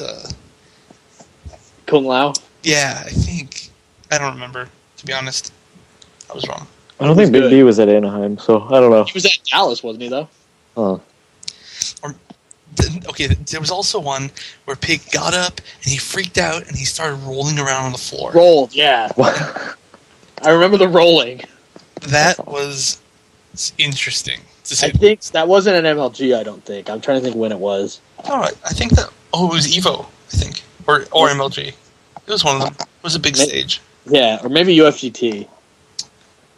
I feel like I saw it live, but I don't remember. Dude, that was pretty intense. Now, you said Pigs also had some of the worst ones. What do you think about that? That one was one of the worst ones to me. It was kind of embarrassing, yeah. But. Dude, that's awesome. I would roll around on the floor like that if I thought of it. Rolling is okay in some... Like, if you played Abel and you just beat some guy, if you did the Martian roll that Abel does, totally appropriate. So if Sajam wins something with Abel, I don't even know if he plays the fucking game anymore, he's got every right to go do that. Yeah, it was... I mean... Or if you played Lobo. I got the idea, but the execution wasn't as good as it could have been. Let's just put it that way. All right. Any others? What others? Some of the worst you said. I mean, I can't think of many others really. Yeah, that's a blow up. Yeah, I'm sorry. Put him on blast and then not produce anything. I'm sorry, man. You know what was a really great one too? Huh? When Tom I think it was Power Up, he beat Forever King. It was like super close. And he got on the mic and said, fuck some guy, and then pick of the hut, fuck you too. He threw the mic down. Yeah, that was a good one. At NEC, you've probably heard about this when Tom and Theo, I don't know if the stream could see it, but they were playing their first to 5, and Brady looked over at Theo and did the throat thing. Oh. Which was awesome. He did like the bison throat, like slash? Yeah, something like that. It was awesome. It was great. There's one that only... Ducky, you were part of it. Of course you remember it. Which was what? This was at SCR 2013. We're all in me and Lobo and Mr. E and Asamo's room playing MK Casuals. In walks Shujinki Dink, drunk as fuck. Oh, yeah. And he's got his homies with him, these Canadian like Marvel players. One of them's B. He's a great Marvel player. They roll in, they're like, yo, Shrinky Dink's got this. They didn't know his fucking name. They're like, yo, Shrinky Dink wants a money match. Who wants to play? And Ducky stepped right up. And what was it, like 20, maybe 5? I don't remember what it was. All I know is I won, and it was bad. Yeah, like, he won bad. It was Quan versus Kenshi. What else was going to happen? It was going to be a Bukkake. It's a slaughter. Yeah, and the whole time the Canadian guys were going nuts. Shrinky Dink! That shit was fun. I know. They kept going, oh my god, Shrinky Dink! And they were with, it was B and Chai Rithi, who's a Canadian Kami player. And they saw that it was Quan Chi, and they're like, oh my god, Quan Chai Rithi? They kept saying that. Quan Chi Rithi? Yo, for real? They wouldn't shut the fuck up. I bet they didn't even know what was happening in the game. I know, they were so smashed. And Dink loses, and they just kind of bounce out, and it's like the greatest 15 minutes of your life. Yeah, that was great. They rolled in, got bodied, and bounced out. That was fun. That was I awesome. put on my Kenshi blindfold, too. It was great. He did, yeah, it was bad. That was how bad it was. He put the blindfold on, and was blocking trances and doing full combo punishes. You can see through it. That's the awesome thing. Dude. It's great. And I remember Dink was like, God, I would body that Kenshi free. And he got blown up. Poor Dink. He's a nice guy. Yeah, he is. Let me Let me think if there were other. Oh, here's another great pop up. And if you were there, I don't think you were able to hear it on stream. You had to be there. Final round 2012. This also involves Dink. Dink versus CD Jr. Oh yeah. Dink had been talking a lot of shit about how Junior's Jax was overrated. That was the word he used, which set Junior off. Mm-hmm. So they ended up, of course, by the gods of the East Coast tournaments, they ended up playing a tournament. And first match, Quan Chi absolutely runs through Jax. It was very, very almost free. And everyone was like, what the fuck? Like, for real? And then Junior switches to Smoke, and it's just a complete demolishing of Quan Chi. 2-0, runs it back, super free. Quan Chi, and he looked mindfucked. Like, he probably never played a Smoke before. I have no doubts that he probably hadn't. And he's like, I don't know what the fuck happened. And as he's wondering that, Junior is already up on his feet, throwing down his wallet. He probably got a Hot Topic. Throwing it down. He's going like, yo, you think I'm overrated? You fucking play me for real now? You think New York overrated? Let's go! Going nuts, right? Dink is ushered out by, the guys that are with him in Canada. He looks pretty angry. The security guy's like, yo, you better calm that shit down. It's like, damn, Junior went so nuts. After he won, that was the best part. He won, and he's throwing down his wallet and doing all this shit. No, don't you remember the line that got famous from that? Oh, when Canada sucks or something like that? No, he yelled, go back to Canada. Oh, that's right. Go back to Canada. Man, the poor Canadian guys, they had what a weekend. They had Junior doing that, and then supposedly the GTA thugs wouldn't let him in the room. You ever heard that story? No. Okay, so, Great One tells his story. Now, if you guys don't remember, there's that... Well, you probably do. The Chef probably does. I don't know if Ducky does. But there was that 5v5 that was a slaughter. Yeah, the GTA versus VSM. Yeah, it was like the beginnings of Team GGA plus Morty and Detroit versus VSM, and it was bad. I mean, the hype died third match in. And it was a very, very crowded room. Very much a fire hazard. And I think Medina was streaming. And he was finally like, look, we can't let anybody else in, man. And so, apparently, there just wasn't not enough room for anybody else to be in there. So, Jimmy Potato and Great One went to the door and were just told, hey, man, there's not enough room. And now, years later, this is spun to be the GGA thugs were there, blocking the door from Great One entering and possibly facing 16-bit. Damn. It's the greatest bit of revisionist history I've ever heard. The GGA thugs, which is hilarious if you see these guys. Who would the GGA thugs be? Can you imagine, what is it, Han and Jeremiah? I don't know who I would say, Sunk and Waffle standing there trying to look all tough. Waffle's looking tough? That's impossible. Sunk, I buy. Sunk, totally. But I don't know about Waffle. He's probably too busy getting high. Oh my god! So yeah, final round was a great. I'm trying to think who the West Coast guys were there because it was all of Arizona guys were there. Plus, and B-Wiz was there too. Dr. Dog. I think that was it. None of us went. Yeah, I don't know if any of you guys went. That was a big event. I think. Yeah. Very fun. Let me see if there were any other pop-offs. There was definitely one that I'm trying to remember. Well, Detroit went nuts when he beat Rio at that. He beat Rio in the pools at that tournament. Damn. Yeah. Let me say my favorite tournament victory ever, as far as pop-offs go, was Detroit. When Detroit won MLG, right? Oh, yeah. He wins MLG and Tomza goes up to him and he's like, well, Detroit, you won MLG, what are you going to do now? And Detroit just goes and he points up to this guy and he goes, I'm going to Disneyland. Yo, I'm going to Disneyland. And which was funny because that was Anaheim where Disneyland was Or it's right across the street. Yeah. But no, that was the best. That was my favorite thing. I still have the picture of him pointing to this guy and going, I'm going to Disneyland. Man, if you never knew Detroit, kind of if you played him with him a lot, one of the funniest, driest sense of humor you've ever seen. His voice never changes, so you never know if he's fucking around. He's always just like, yo, I think that for real. And you're just like, really? And he's like, no, dog. Just walk away. You're like, what?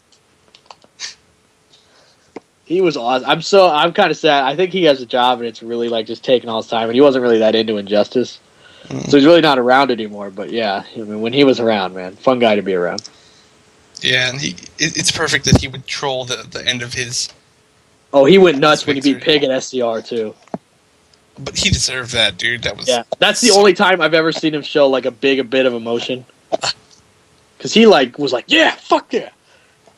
And he went on Twitter and was like, I did what I needed to do, oink oink. That's awesome. Yeah. It's awesome. And that was a great pop-up, I agree. Well, it wasn't even a pop-up, it was just him like being victory and just saying that. Compare that to Junior like tearfully accepting his MLG Columbus Award. It was a nice change of pace. Yeah. Yeah. Detroit's funny, man. Detroit's awesome. He is. I agree. I'm sad that he's not around. Yeah, great player. Let's see. If there are any other pop-ups before we go. I think we got all of them. I mean, anytime Kevo popped up was hilarious. Remember the reign of Kevo to Man? It was only one summer. Yeah, it was like all those weird, obscure New York majors. And then like UFGT. Did he win UFGT? Yeah. Wow. He beat Pig in the finals pretty bad. And remember, he was like the villain. Like they were like, "Oh my god, scumbag Cabal." Yeah. He was like the epitome of like the scumbag. We'll pick rooftop. He popped off on AC9, who's one of like the sacred UMK3 homeboys. So by default, like if messing with him is like inviting just a shitstorm. Can we be serious about that? Like that exists? That's for real? What the UMK? Like there's a sacred bunch of UMK3 / older MK homeboys. If you fuck with them, you're just getting a whole line of shit from like all these random people because they're good guys. It's kind of weird. Yeah, it just goes back to the old days, I guess. Right. We haven't seen him as much in Injustice. No, that's true. That's kind of the thing that you don't have to worry about anymore. There's not like a well, now the problem is MK9 guys being very uppity. Yeah, it's always the game before. If you played the game before, you're entitled for some reason. Like there was a thread. It was like our Nightwolf footsie going to keep him viable. Nightwing. Yeah, it was by Lord of the Fly. And some of the posts in there, you're just like, where's my fucking wall that I can smash into? Like, Jesus Christ. There's a long debate about what footsies are. I'm like, oh my god. Yeah, I know Steve wasn't very happy about that. That is his team hype Skype quote, by the way. Ducky's team hype Skype quote is, I don't even think I know what footsies are. I still feel like I kind of don't, but I don't really care, so whatever. It's hard to put into words. You probably get it. I'm pretty sure I do. He gets it obnoxiously. The best is when Slips and Paulo, they were doing the NRS stream where they were to show off like Martian Manhunter something. Mm-hmm. And Paulo on the spot goes to Slips. So explain to footsies what the footsies are for the folks out there that don't understand that term.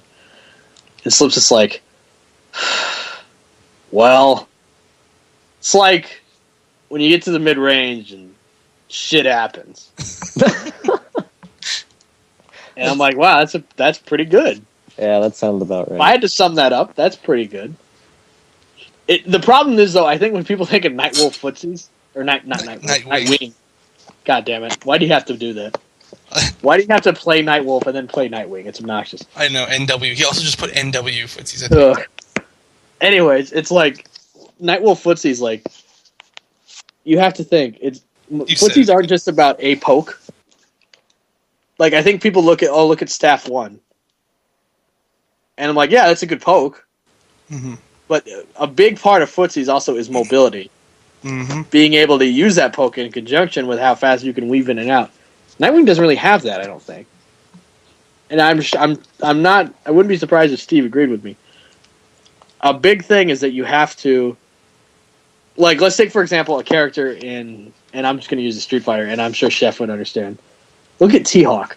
T-Hawk has a really good normals in Street Fighter 4. Very good normals. The problem is, though, he's so very immobile and his jump is so floaty that it doesn't matter how good his normals is. He really can't apply them that well in the footsies game. He kind of can, but he can't really. And then on the opposite end, you have a character like Dudley who can walk super fast. but his pokes are shit. They're so short range. So you have to have the middle ground between it, and I don't think Nightwing has that.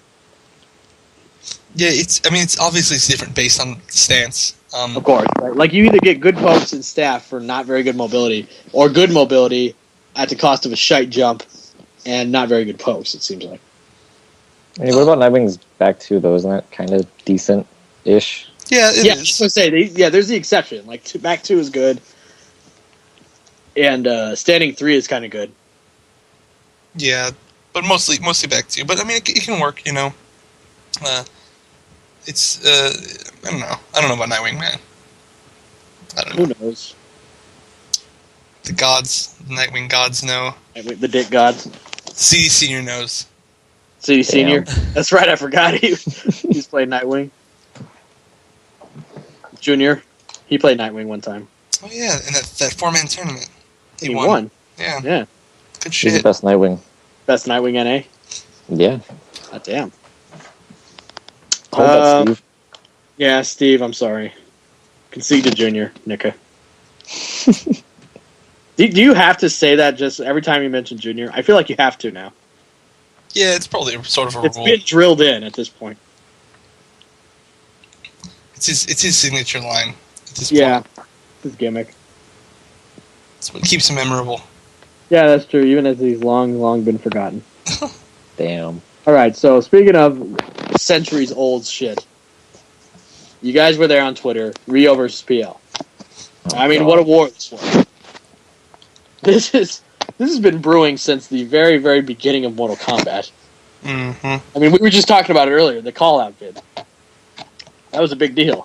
Yep, same thing. And now, I guess the point of contention here was who was better overall, Rio or PL.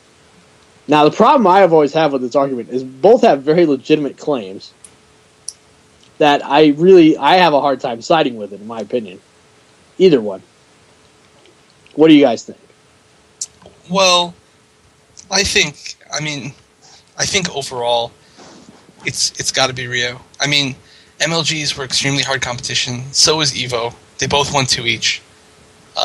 But I mean, PL never won anything else really, and Rio just won so many majors. Didn't he win back-to-back MLGs, which is ridiculous? Yeah. Yes, he did. And I mean, Rio overall was just so much more consistent. Like, obviously, winning Evo is a huge deal, huge deal. But I mean, Rio still, he was second, the first one, and he didn't do so great the second one. But you know, in the third Evo, he did outplace PL. It's true, he beat him actually. Yep. I think it's Rio overall, man. It's hard to... Yeah, I would agree with that too. Now, on the flip side, I would also argue, pretty big fucking deal to win 2 Evos back to back. Definitely. I mean, this is something that's only been done by the gods. Daigo, Justin, the French gods of Soul Calibur, I think. Or RTD, actually. Maybe RTD. I don't know. But I'm not... Like, I played Soul Calibur for a little bit, and I'm not actually sure. Shoutouts to my boy, Kinetic Clash, my friend who played Soul Calibur in Arizona. He actually won SC5 at Evo. Little known facts. Damn. Beat KDZ, RTD, all those guys. All the French people that were there, shoutouts. But anyways, yeah, I wasn't really sure. Soul Calibur might have guys that... Tekken might too, I'm not sure. But as far as I know, only guys that won back-to-back Evos are like Daigo, Justin, PL. Yeah, And maybe a couple others. It's a short list. It's a very, very short list. Okay, well, here's another thing about those Evos. Aren't Street Fighter Evos much more stacked than MK Evos? Very true. So, sure, PL won them, but, I mean, it's like, MK Evos were almost like, you know, and like, as far as competition goes, it's almost like any other major. It's the same people. Yeah, I mean, much. it was larger, but it wasn't the same as a Street Fighter Evo. Yeah. Yeah. And I mean, also to be, I don't know, it's just to me, like, I get, like, I understand that it's kind of nonsense that PL, like, didn't go to any other majors besides the MLGs and EVO, really. And when he did go to those other ones besides EVO, he actually didn't really do amazing. I mean, he got, what, second or third at Anaheim? I think it was third, because I think DJT was second. Yeah. So he got ninth at Columbus, third at Anaheim. Probably did. I don't remember what he did at Dallas or Raleigh, but still pretty good placing. I mean, hard to deny that he was one of the better players. Yeah. No, I mean, I'm not denying that, but I mean, look at Rio. I mean, I literally would not be able to remember every single tournament he won because he won so many. I mean, just majors alone. I mean. I can't even begin to count them. It's that many.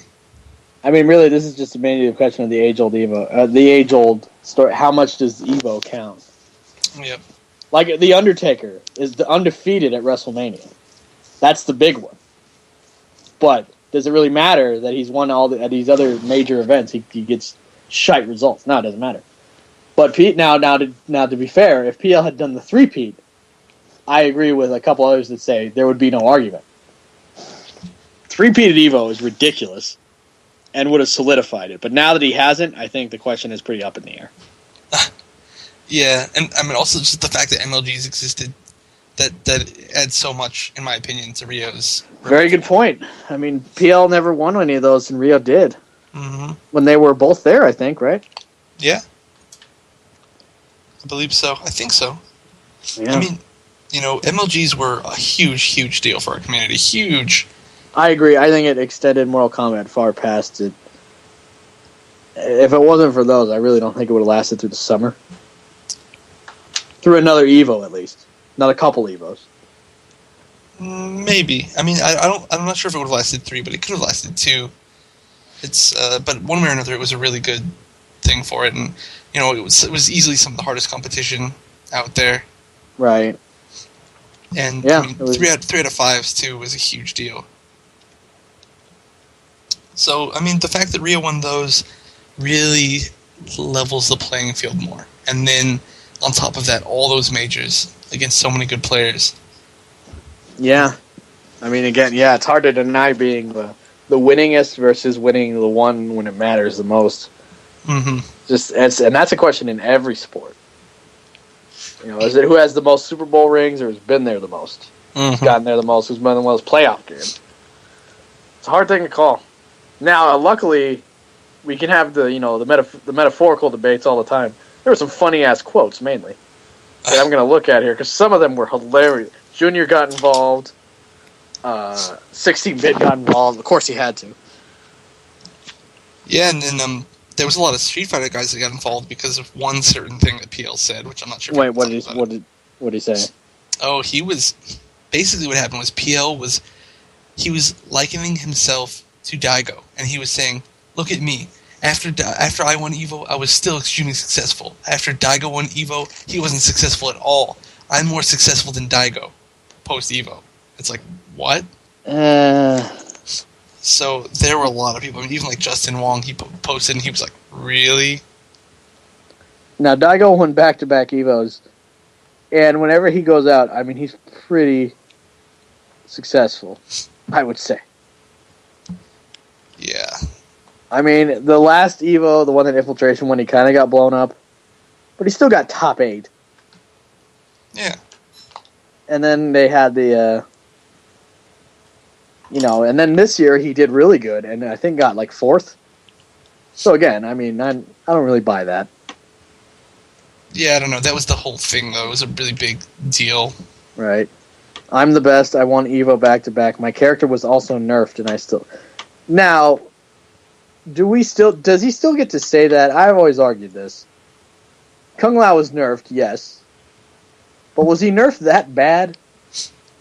Well, I mean, I think he was nerfed pretty bad, but he's still a really, really good character because pre-patch Lao was pretty ridiculous, to be honest.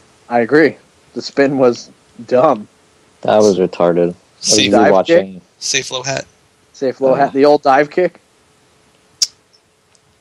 Remember the dive kick used to like launch? I don't remember that actually. Yeah, did? when you hit, it didn't really like knock you down like it does now. It kind of popped you up a little bit. So when you do combos with it, you were able to do big combos, especially right. in the corner. The like 70%.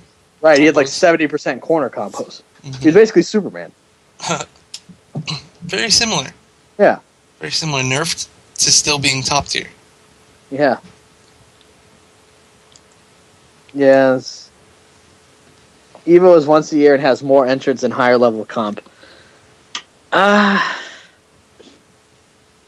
This is hard to argue because It depends on the game.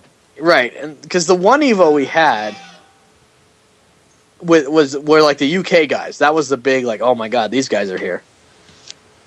But for the most part, I mean, a lot of these guys traveled. I mean, the top 8 was like what? You know, it was like Forever King and Pig and CD Junior. These guys have played a lot of majors. Not new exactly. You know, the competition wasn't any higher than it was maybe at say like final round.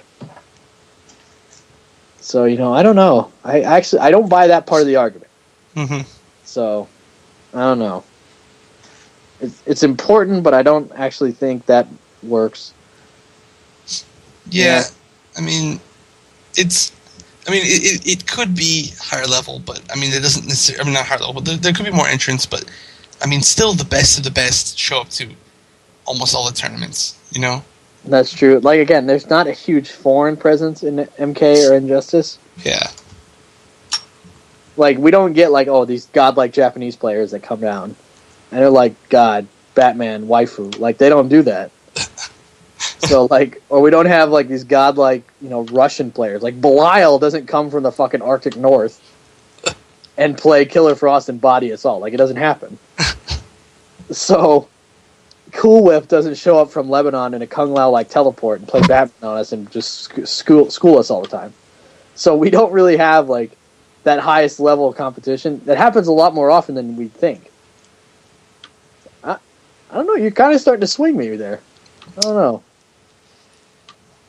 Yeah, I don't know, man. It's still close though. I mean, you can't take away what PL's won. You can call him a jerk. Yeah. I know you would. Yep. He's a dick butt. A dick and a butt. So now, funny thing is that reignited also the talk. If you remember, 16-bit made a thread, about last July or so, about the top 10 of all time in MK. This was actually pinned, which I think is funny. Who was the best at MK of all time? And he actually has Perfect Legend as number 1. With Evo 2011 winner, Evo 2012 winner, Anaheim top 8, Raleigh top 8, Evo 2013 top 8 as his listing.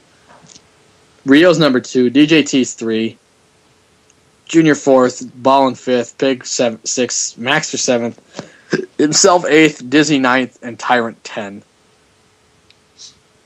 Now, the drama about this, I don't know if you saw, was that Forever King wants to be on this list. Uh-huh. Oh, that was hilarious. Oh my god. I agree with 16-bit. I don't know if he's on there yet. A lot of top 8s later in the game. Yeah, a lot of top 8s. Just top 8. Not the winning, not a lot of wins though. And not like consistently throughout the life of the game, I think is the issue. Yeah, he's definitely one of the biggest threats right now. I agree. MK9. I agree that he was a great player. Mm-hmm. It's the same reason like Wound isn't on the list, and I think he would agree. He's really good, probably one of the best, but over the game's life, it wasn't there until near the end, kind of. Yeah, as far as his actual placements, right? Like Tyrant. You can put on his MLG Anaheim top 8, Evo 2012 top 8, and SCR 2013, he won it. Over the life of the game, that's pretty good. Same with 16-bit. 2011, Evo 2011 top 8, all the way to Evo 2013 top 8, with many top 8s interspliced between that. That's pretty fucking good. And I don't know. I don't know if King has quite earned that yet. He's the man to beat, though. Yeah, it's really hard though. I feel like a lot of that stuff too, though, was very East Coast biased. MK9 was a very East Coast biased game. You won't get an argument from me. Yeah, so like a lot of players could prove themselves a lot easier if they were on the East Coast. Again, they had so many more majors than us. Majors in quotation marks. And people just considered everything they said to be truth, So yeah, that's true. I mean, there was a time, too, when the East Coast was actually legitimately the best at Mortal Kombat, and everyone agrees it was kind of unbearable. Yeah. And at one time, they're good, but again, they're all like on the same team, and you're just like, It's like the Ginyu squad fucking repeatedly raping you. It's like, oh, God, not this again. But then Anaheim happened, and I think all was good.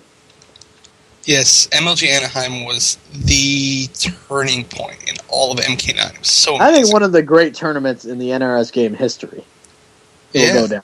I think it will go down as top 5 even. Easily. It's in my top 2, personally. Were you there? I was there. Sweet. It was electrifying, to say the least. I was like, dude, I was like tearing up. It was amazing. You were not tearing up. Don't be gay. I almost did. Why? Did. That was a fun tournament. Dude, because it was so hard being on the West Coast and trying to prove ourselves for MK, Like, it's true, we tried so hard, man, and we grinded our asses off, and when Tyrant bodied Rio, and like, all these upsets were happening, and people were like, oh, whoa, and it was starting to open people's eyes. It was amazing, dude. I mean, it wasn't just us, too. Like, even Vegas obviously did amazing. Texas did pretty well, I think. It was just OGGA did really well. Yeah. And that was back when, they were also considered like, shit because of BSN. Oh, right, yeah. And seeing all these scenes suddenly, like, oh, hey, by the way, guys, everybody has a chance. It's not just this dominance from East Coast. It was awesome. It was really amazing. And I think NEC in Injustice's Lifeline will do the same. Yeah. I mean, with Duck here getting 3rd, Tyrant getting 2nd. I mean, that was a big deal. Get out here, Ducky. Oh my God. I struck myself a lot. Do you? I'm sure you do. Yeah. Chef knows. He just looks in a mirror. Now I hear Chef is particularly salty about Raven right now. He's very salty. I wouldn't put salty as the word. You're salty. This sounds like salt. You're salty. Okay, so basically, you think she's top 5? I said she could be top 5. Oh my goodness. And I would like to argue my point. And I would like for you to argue with me, Ducky. Okay. So, what people don't understand about Raven is everything, basically. Would you agree I would with agree. me? Yeah, Okay. I would agree. I knew you'd agree with me. I think there's barely anybody that understands shit about this character unless they've played me. And maybe you'll understand a little bit more if you've played Glass Sword. But, like, for the most part, I think most of the people in this community are fucking retarded when it comes to knowing anything about this character. Yeah, and I have played you more than I've played most people, because we play online a lot. Yeah. And, I have to say Raven is ridiculous. Okay, so let me just give a basic Raven game plan for people who don't understand, because nobody understands. So, Rebella. the idea of Raven is that she checks you with straight projectiles, or in trait she uses pillars. And if you try to dash after either of those, she can do a push, and it will punish your dash. Okay. Her push is really fast. Now, and when I'm in trait, even if you read that I'm going to do another pillar, I can autocorrect it, and you still have to block a pillar, eating chip, and getting pushed back a little bit. Yeah, now let's also just put out there. So the idea is that pillar does 2% chip, and you can hit it 10 times in one trait. Now, trait is up for 10 seconds, and down for 5 seconds. Okay, now that basically means she almost always has trait. Yeah. So, her pillars, basically, are sitting there chipping you until you have to make a read to dash forward and get out of the pillars. Right? Now, worst case scenario, or let's say best case scenario. Okay. Oh, man. Sounds like some chips. Yeah, I'm eating. Okay, so best case scenario is you dash forward, Raven autocorrects the pillar, and you block the pillar, right? That's the best case scenario, right, Ducky? Pretty much. Yeah. And so you take 2% chip and you're a little bit closer because pillar also pushes back. So now worst case scenario, you get hit by the pull, by the push, right? He meter burns it and gets a full combo off of it. Actually, I would say worst case scenario would be if you get hit by the pillar, because that's going to do more damage. Okay, well, worst case scenario is that, or you get hit by the pillar, or you get hit by a pole, which is also full screen. Yeah, what's most likely going to happen is you're going to get hit by Soul Crush, and it's going to be meter burned, and if I'm still in trait, I can put you into a 50-50, where if you guess wrong, you're going to eat about 44%, so you're going to lose like 60... Actually, you're going to lose about 70% of your life if you guess wrong on that 50-50. Yeah, so you have to do this. What would you say, about 7 or 8 times somebody has to make this guess before they get back in?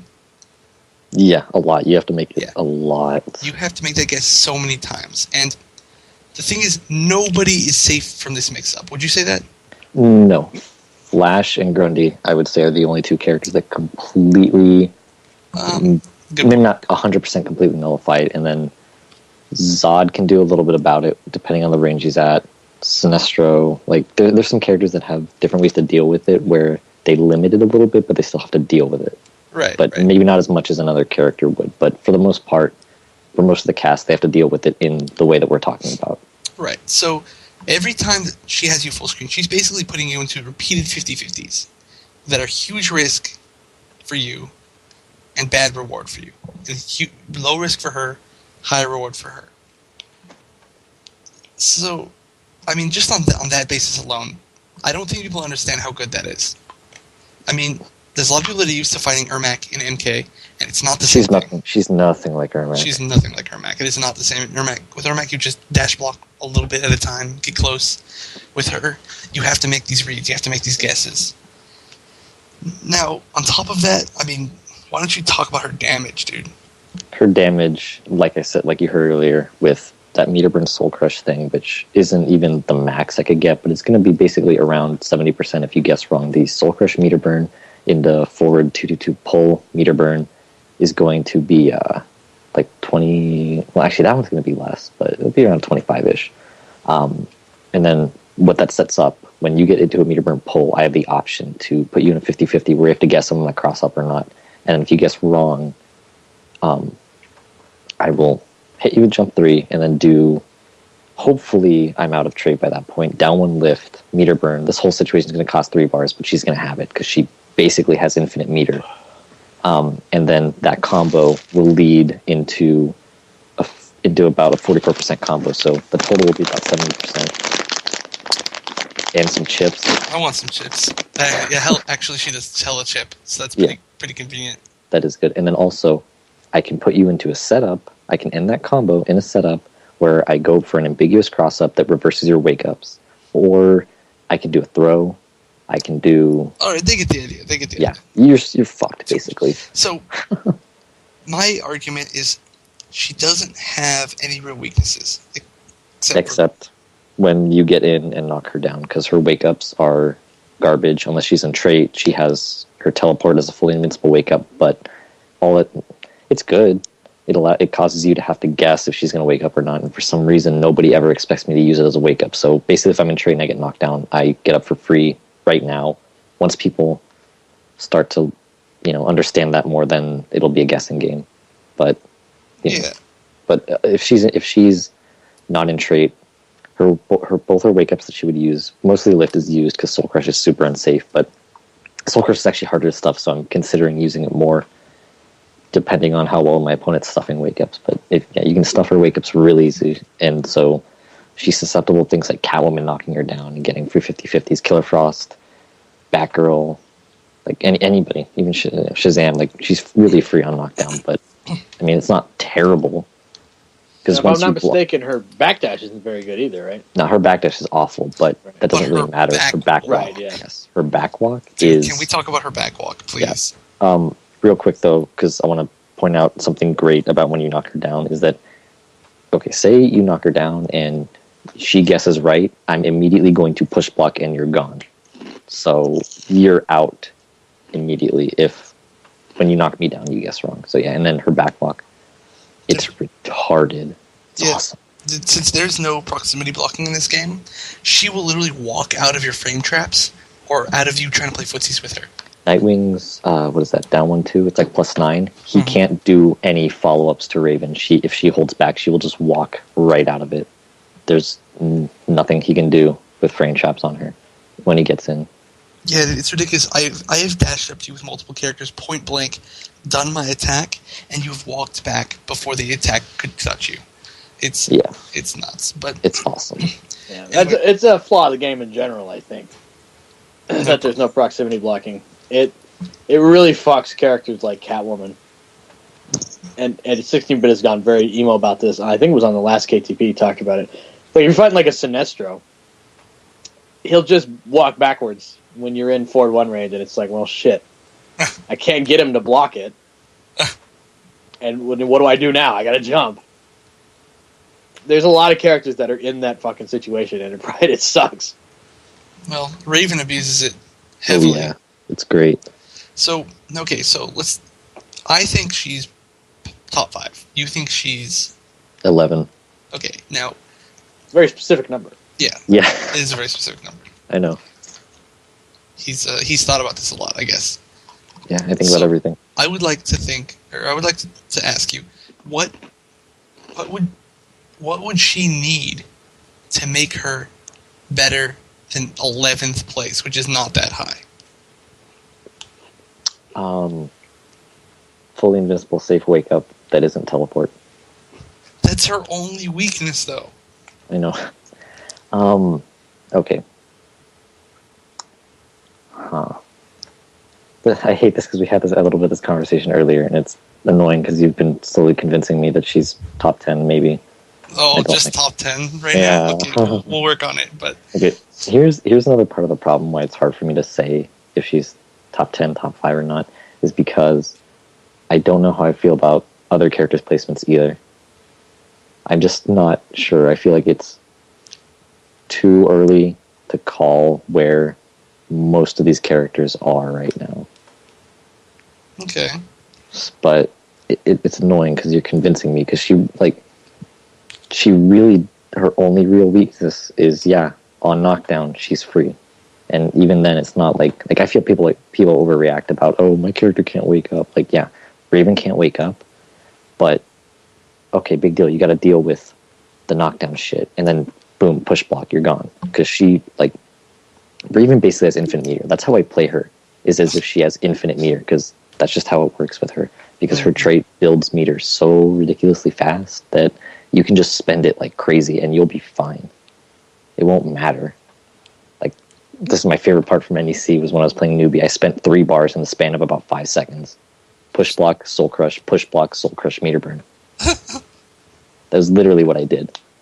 And it was awesome. So, yeah. And then also, when she push blocks you, you pretty much, you don't have to. Some characters can jump to avoid the soul crush, but, then I can just delay it and anti-air you. So you pretty much have to guess about when I'm going to soul crush you when I push block you.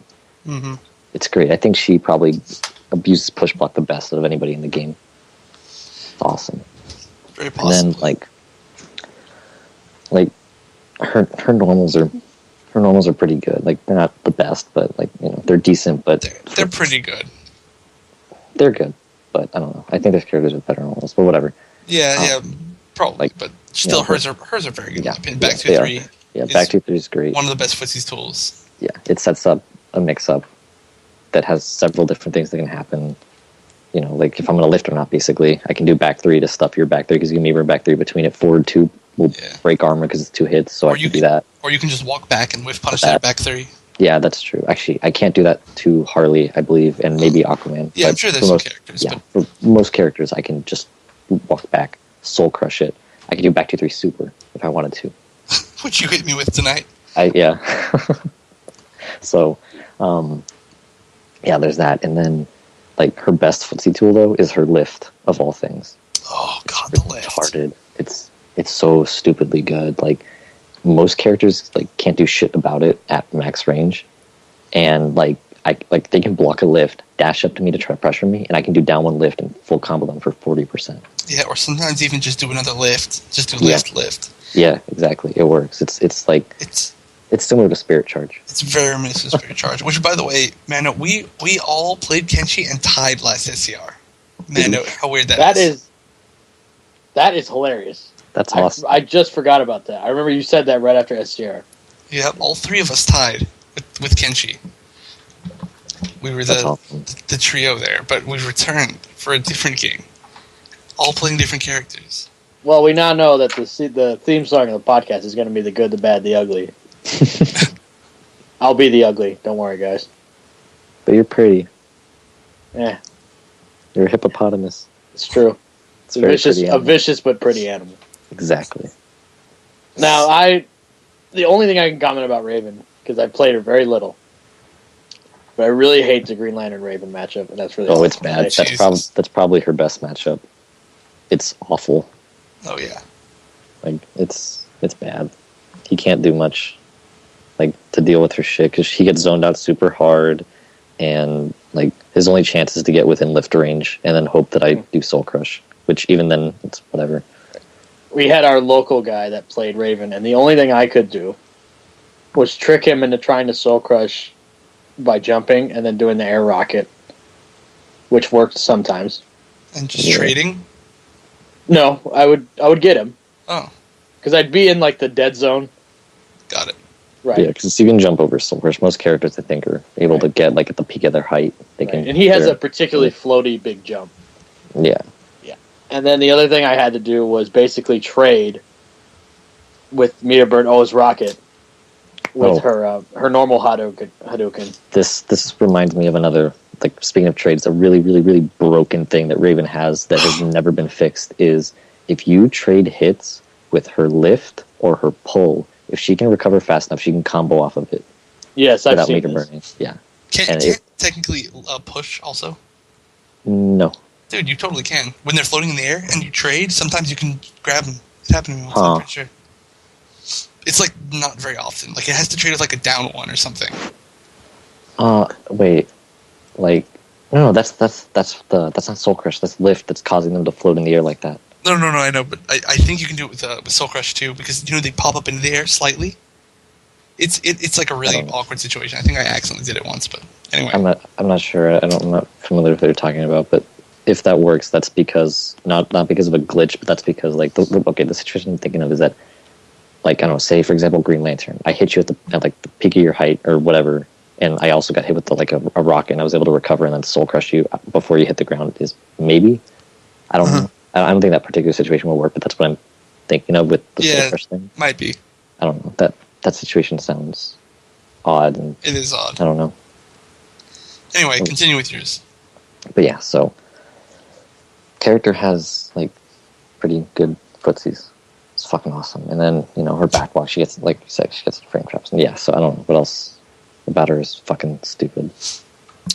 Basically, her jump 2. Her jump 2 will win like 90% of air-to-airs in this game. And her jump 3 is so ambiguous. Oh, yeah, that too. Her jump 3, like, there's a bunch of knockdown setups where, like, even I don't know what side I'm gonna land on. It's fucking stupid. Like, I just do that and then down one and then confirm into lift. Basically, when I do that, it's great. So, like, characters like Aquaman, which I fucking hate that matchup, and like my only hope for winning it is getting a knockdown, getting that setup, and going for the mix-up, and it's retarded.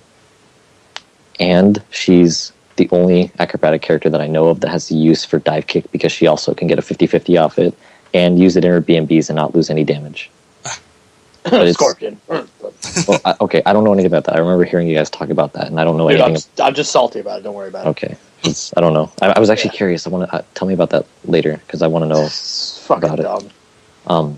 But yeah, but it's character dependent. I haven't tested on everybody.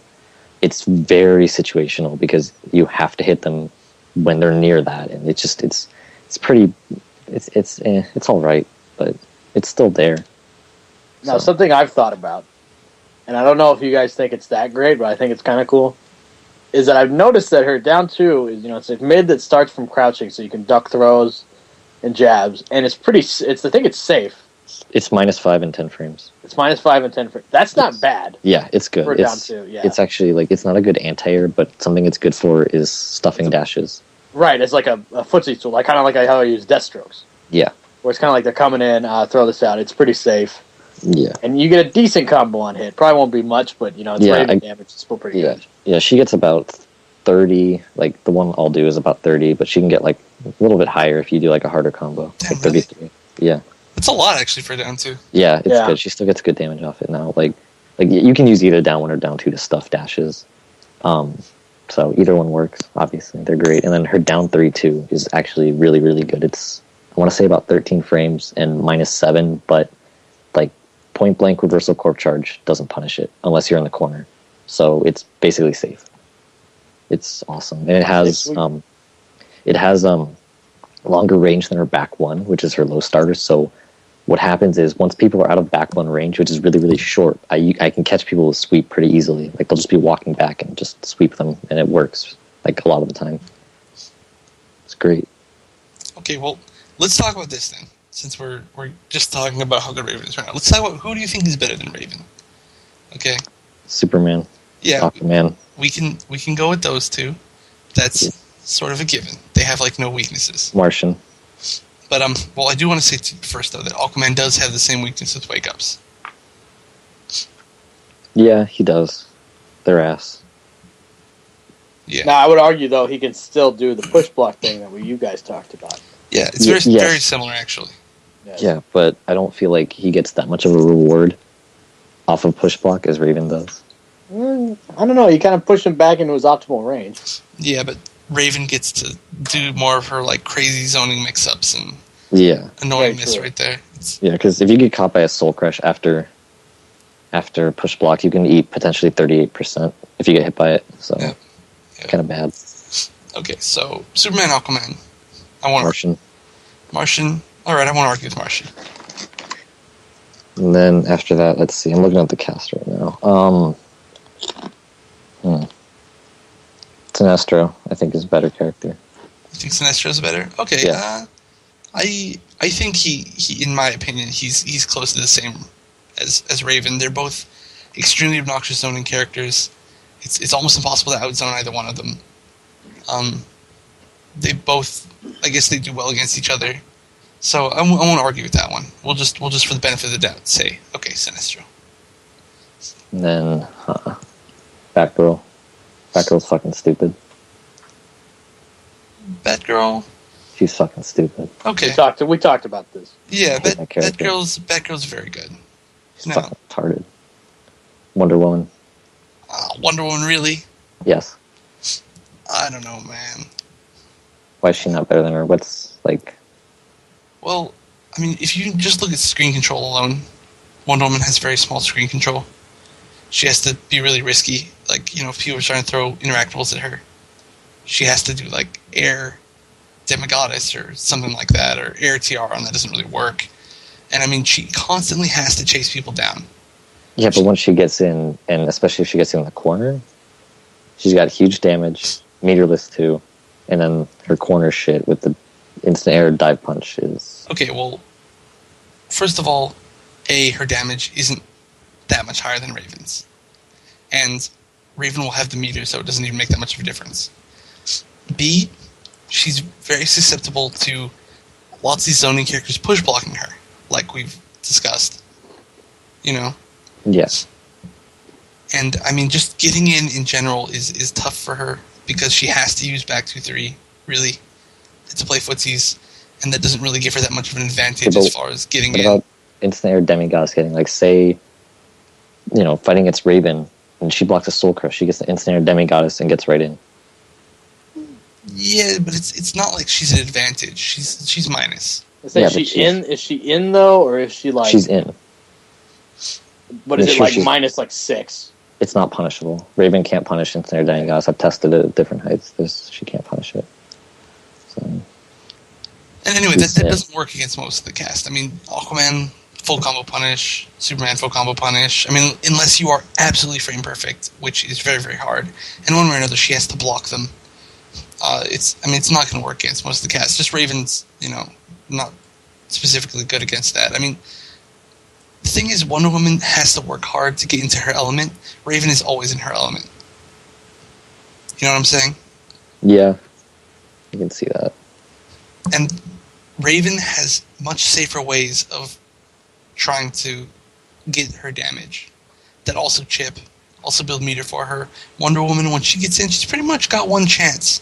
And if she doesn't get that chance right, she can get push blocked, she can get backdashed, and, it's not that great. I mean, I feel like Raven is considerably better. I mean, if you look at characters that have really good, strong normals, I feel like they beat Wonder Woman more than they help against Raven. I think Wonder Woman's normals are better than Raven's. Yeah, but, I mean, she needs to use them. I mean, look, you have lift, you have your pillars that you autocorrect. You can play in a mid-range fight against pretty much any character, but, when she has to fight against, like, say, Aquaman or Superman or Batman with bats or, something like that, it's going to be harder for her than it will be for Raven, I think. And plus, that's still only going to be part of the time that she even gets to do that. I can see that. Okay, fair enough. So who else? That? Who else do you think? Flash. I would similarly argue the same thing for Flash, that he's only in his element part of the time. Okay, but here's the thing with getting in though, he doesn't have to deal okay. For example, Sinestro, he can forward dash under Fear Blast. Raven, he full combo punishes Soul Crush, except at the absolute max distance of Soul Crush. That's true. It's a much better case than I think he basically nullifies Raven's trait, and I feel like as far as getting in with them, he also has that. Well, I mean, she has a parry too, but he has that phase thingy. Yeah, it's better against interactables and stuff. So. Yeah. So and then also he has even higher damage. He does, and he has all kinds of ridiculous cross-up shit with Sonic Pound, which leads to I don't know what you can get off just straight Sonic Pound meter burn. Probably at least 50% if you have trait. And then I think Flash is better. I think Flash is better too. His Oki is extremely good too. Yeah. Yes, her bad makeups. Yeah, I'm trying to make this less more about the character instead of the Raven that matchup. Yeah, but even with other characters, his knockdown shenanigans are fucking good. Yeah, I mean, I definitely do agree on all those points. There's a reason why we put him in top 5 in our little stupid tier list thread. It's the correct tier list, except for Raven's placement. And I do. It's possible. Okay, I'll put it that way. It's possible, but I do still feel that one of his big weaknesses is his normals aren't actually that good for footsies. His back two. His back two is pretty decent, but compared to Aquaman and Superman and Batgirl cartwheels and Batman bats, Stand 3 doesn't get him anything though. Yeah. Actually, it does. He can do 3-2 down 2, but we'll ignore that. Whatever. It's no damage. Okay, well. Or even trying to play footsies with Green Lantern, Or okay, well, think about this though. I think I think Flash's back two is better than any footsie tool Raven has. I disagree. I think lift is better. He can punish lift. Reversal. Yeah, Flash can punish lift. Yeah, every time. I can't use it as a footsie tool against them. But some characters can punish back two too by ducking it. Well, you don't know. That's why you don't do back two. You just do back two because you're still plus and you don't whiff anything and get punished. Yeah, but I mean, A doesn't go as far, and B it still goes further. You would have to do back two. You can't hit confirm that anymore, which is unfortunate. You don't need to because kicks are only -5. You don't need to hit confirm it. Yeah, but I mean, then you're going to end up minus if they do block it. So it's, I mean, big deal. You backdash. Yeah, but then it's same as Sinestro doing back 1-2. He's -5 backdash or mix up 4. Another thing too. I was going to say you're plus. You don't have to cancel it. You can go for a 50-50 after it. Yeah, but I mean, again, you're getting into a situation where you kind of have to do something, and it's okay. It's Flash's only option there. I mean, he has to rush down. There's no other option, and he's putting himself into a situation where he still is going to be minus. I mean, you're not going to have advantage if you're minus inside. I mean, his down one isn't even that fast. I kind of want to disagree with that because, like, I feel like in certain situations you can be minus and have an advantage. Again, Sinestro's back one too. Look at Killer Frost slide. It's -4 and she gets a 50-50 against most characters.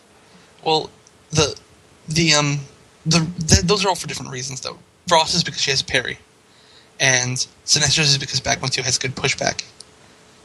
And can't flash, backdash, and then potentially whiff punish anything you try to do. Yeah, but you can also beat the backdash.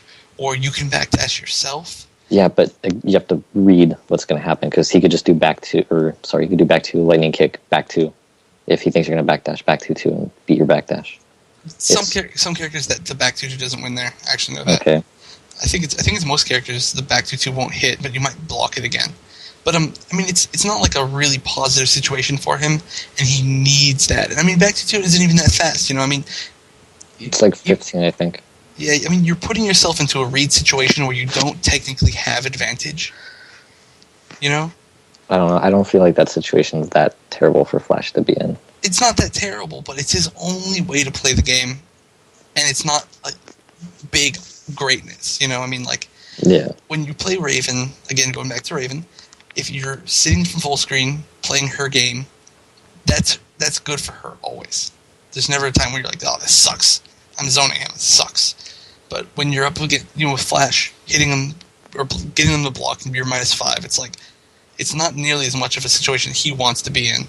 But I mean, he's good. He's got like these really good full screen tools that make him not super limited as far as a character that has to rush down. But still, I feel like he's only getting to play his game half the time because he does need to go in.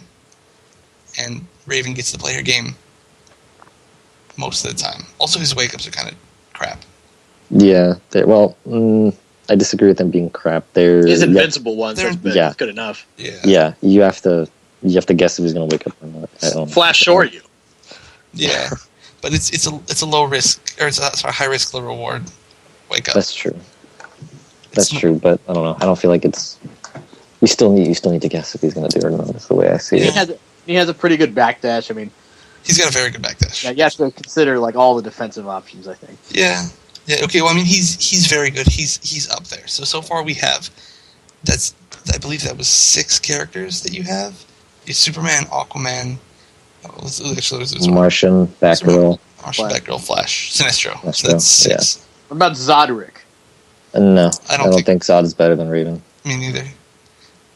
I feel like Zod's super overrated. He's super fucking good, but I feel like people have overrated that character too. If you don't have a lot of Zod matchup experience, it's very, very, very easy to get blown up by Zod. Oh yeah, you'll get bodied free, but if you know him, he becomes a much more fair character, and his weaknesses come, I think, within like his normals and his anti-airs, and I don't think it's not that terrible, is it? It's really bad. Oh, it loses like everything. I think the problem he can anti-air Aquaman with sweep. It works, dude. It's so awesome. It actually works. Sweep anti-airs are the best. They just look so awesome. Yeah, it's great. Now we forgot to bring up one thing when talking about Flash and Raven. Okay. What does Zyfox think about this? I don't care.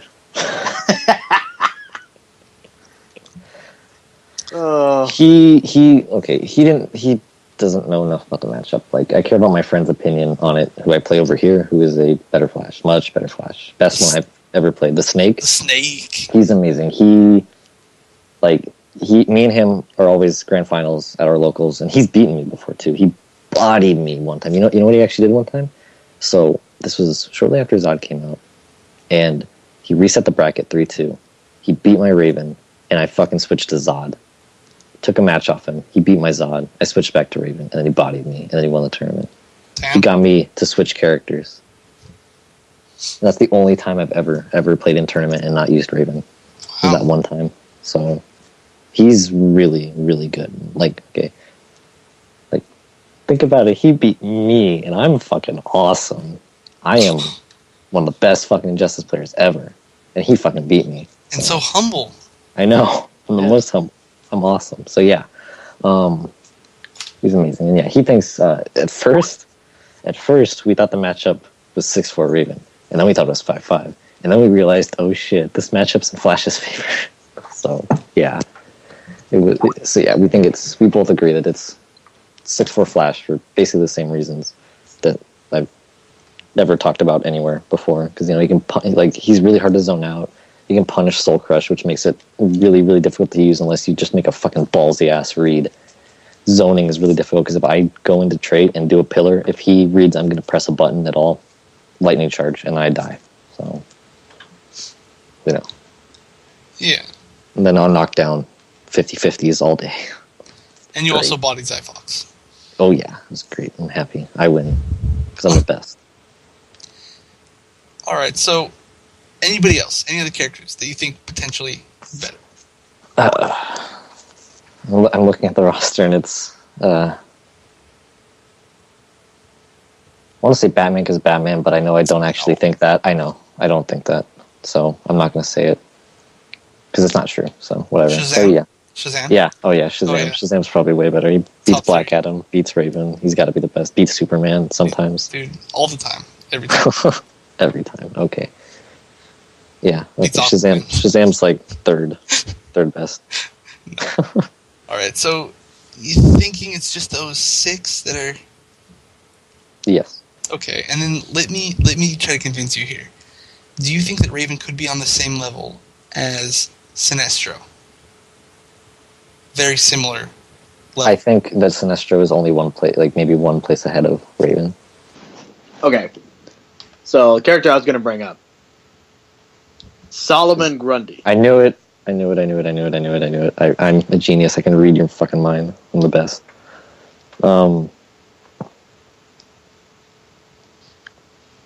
don't know. Every Grundy player says that he's got problem matchups, and then Chef's like, nope. So, I don't know. Oh, I didn't say that. I did not say that. Yeah, you did. Yeah, you did. You're just like, yeah, he's just going to armor through Superman. Just get chip trade and everything's good. Well, okay, I didn't say Superman. Okay, but I did say he does have some problem matchups, for sure. Okay?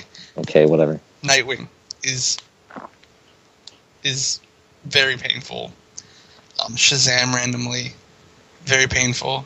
I mean, there's some problem matchups with Grundy. Grundy's a ridiculously dominant character, but he does have problem matchups, and I'm not going to ignore that. Scorpion too, even. I think Scorpion's a problem for him randomly. Man, I can't wait to talk about Scorpion. He sucks. I don't know. Anyway, I don't know. I have one more. Okay. Black Adam. Nope. Nah. Raven's better. I think Yeah. Black Adam's solid, but I think Raven's better. We've had a conversation about this with Smargasm too, and yeah. So would you be willing to say that Raven could be potentially 6th place? Potentially. Yeah. All yeah. right. That's good I can enough. see that. That's good So enough. take that as a victory.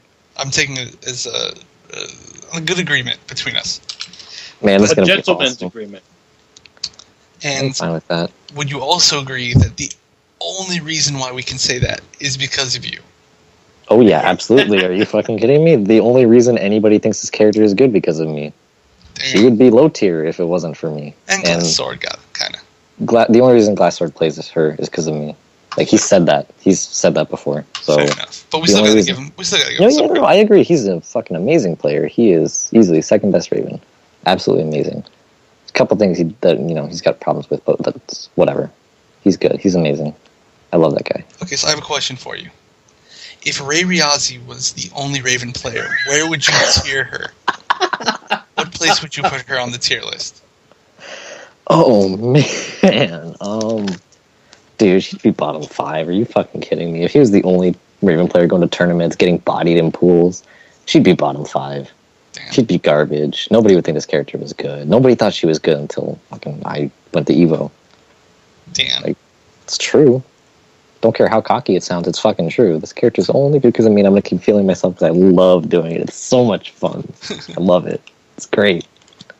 But yeah, if he was the only Raven player, I think I'd want to like kill myself or something.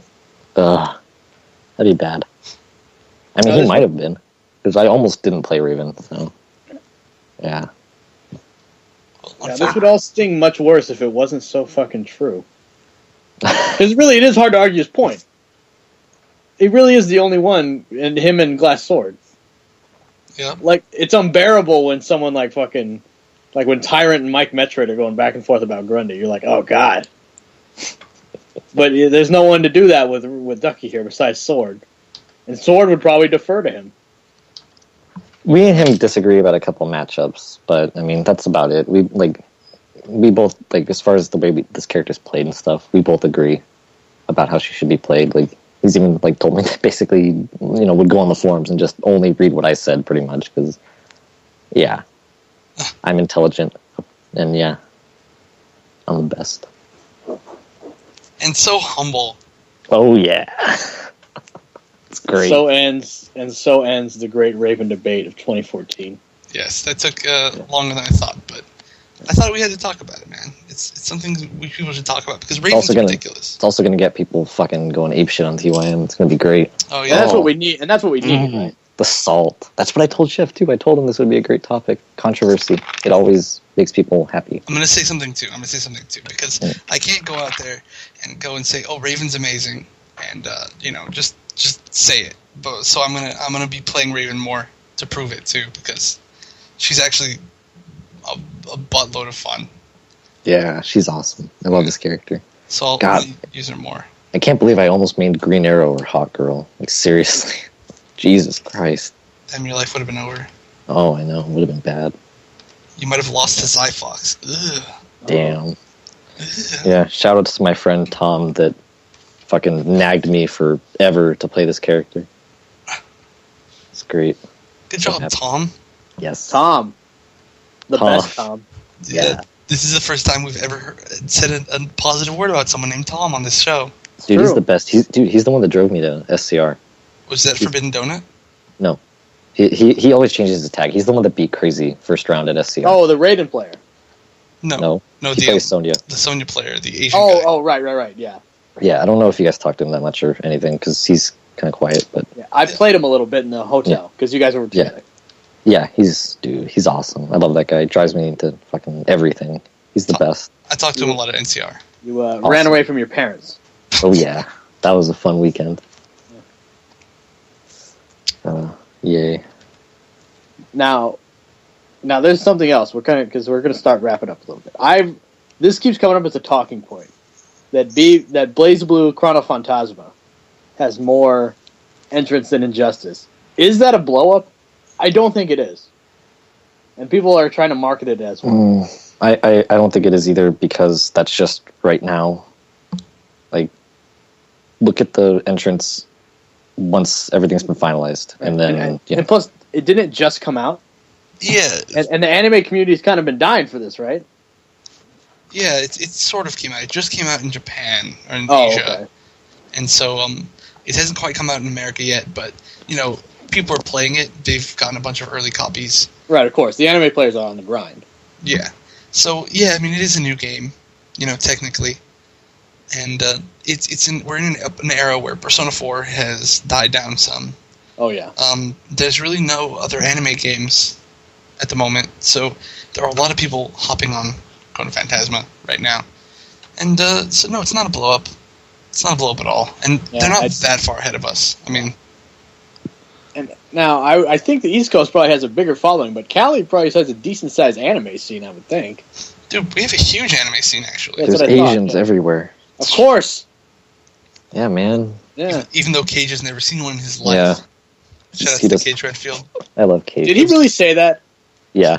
No, I think someone asked, like, oh, are there a lot of Asians in SoCal? And he's like, no.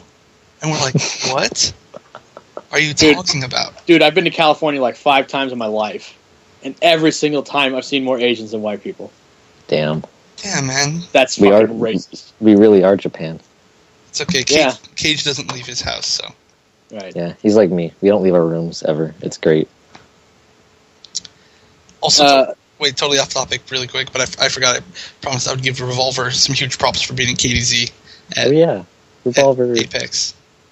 Revolver's the best. Yeah. Must he remind us about his superiority? I'm going to remind you of his superiority. All right. Isn't that what I do all day, every day? Yes. Damn. But, yeah, no, I don't think it's a blow-up. I don't think it's a big deal. I don't think especially since it was like 37 to 33 or something. Yeah, yeah, 4 people. Okay. Goddamn. Anime people blowing us up. Have you both registered? Because I have not registered, which is embarrassing. But I'm registered. I registered the first day. It was available. I'm awesome like that. And my dad's awesome too. Shout out to Ducky's dad. Yeah. I've heard a lot of rumors about Ducky's dad. My dad's a great best. man. Yeah, he is. He at Evo, he trolled Detroit because Detroit beat me in MK, and me and my dad were sitting down watching, and Detroit passed by, and my dad like tapped him on the shoulder, and he's like, "Hey, you beat my son over there. We were counting on him winning the whole thing to pay for the hotel." And Detroit was like, "Oh, shit, sorry. I'll try to help pay for it if I win." Yeah, sorry, dog. It was great. Damn. Yeah, my dad's awesome. He was drinking with Claude Von Stroke NEC too, which is cool. So yeah. Yeah, I remember the first time I ever met you. I was like, yeah, you were there playing, and your dad was sitting behind you watching. Yeah. It was at Anaheim. Yeah, I don't think I talked to you at Anaheim. Nope. But yeah, I knew who you were though.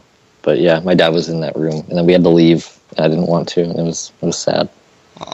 Oh. Yeah, but oh well, it was fun. Tournaments are awesome. They're so much fun. Yeah, when you play Raven, they're fun. Dude, I went 0-2 at Anaheim, and by 0-2 I mean I got a bye, lost, got a bye, and then I lost. Didn't you use Sub-Zero back then? I used Sub-Zero and Kenshi, but I was sorry. Yeah.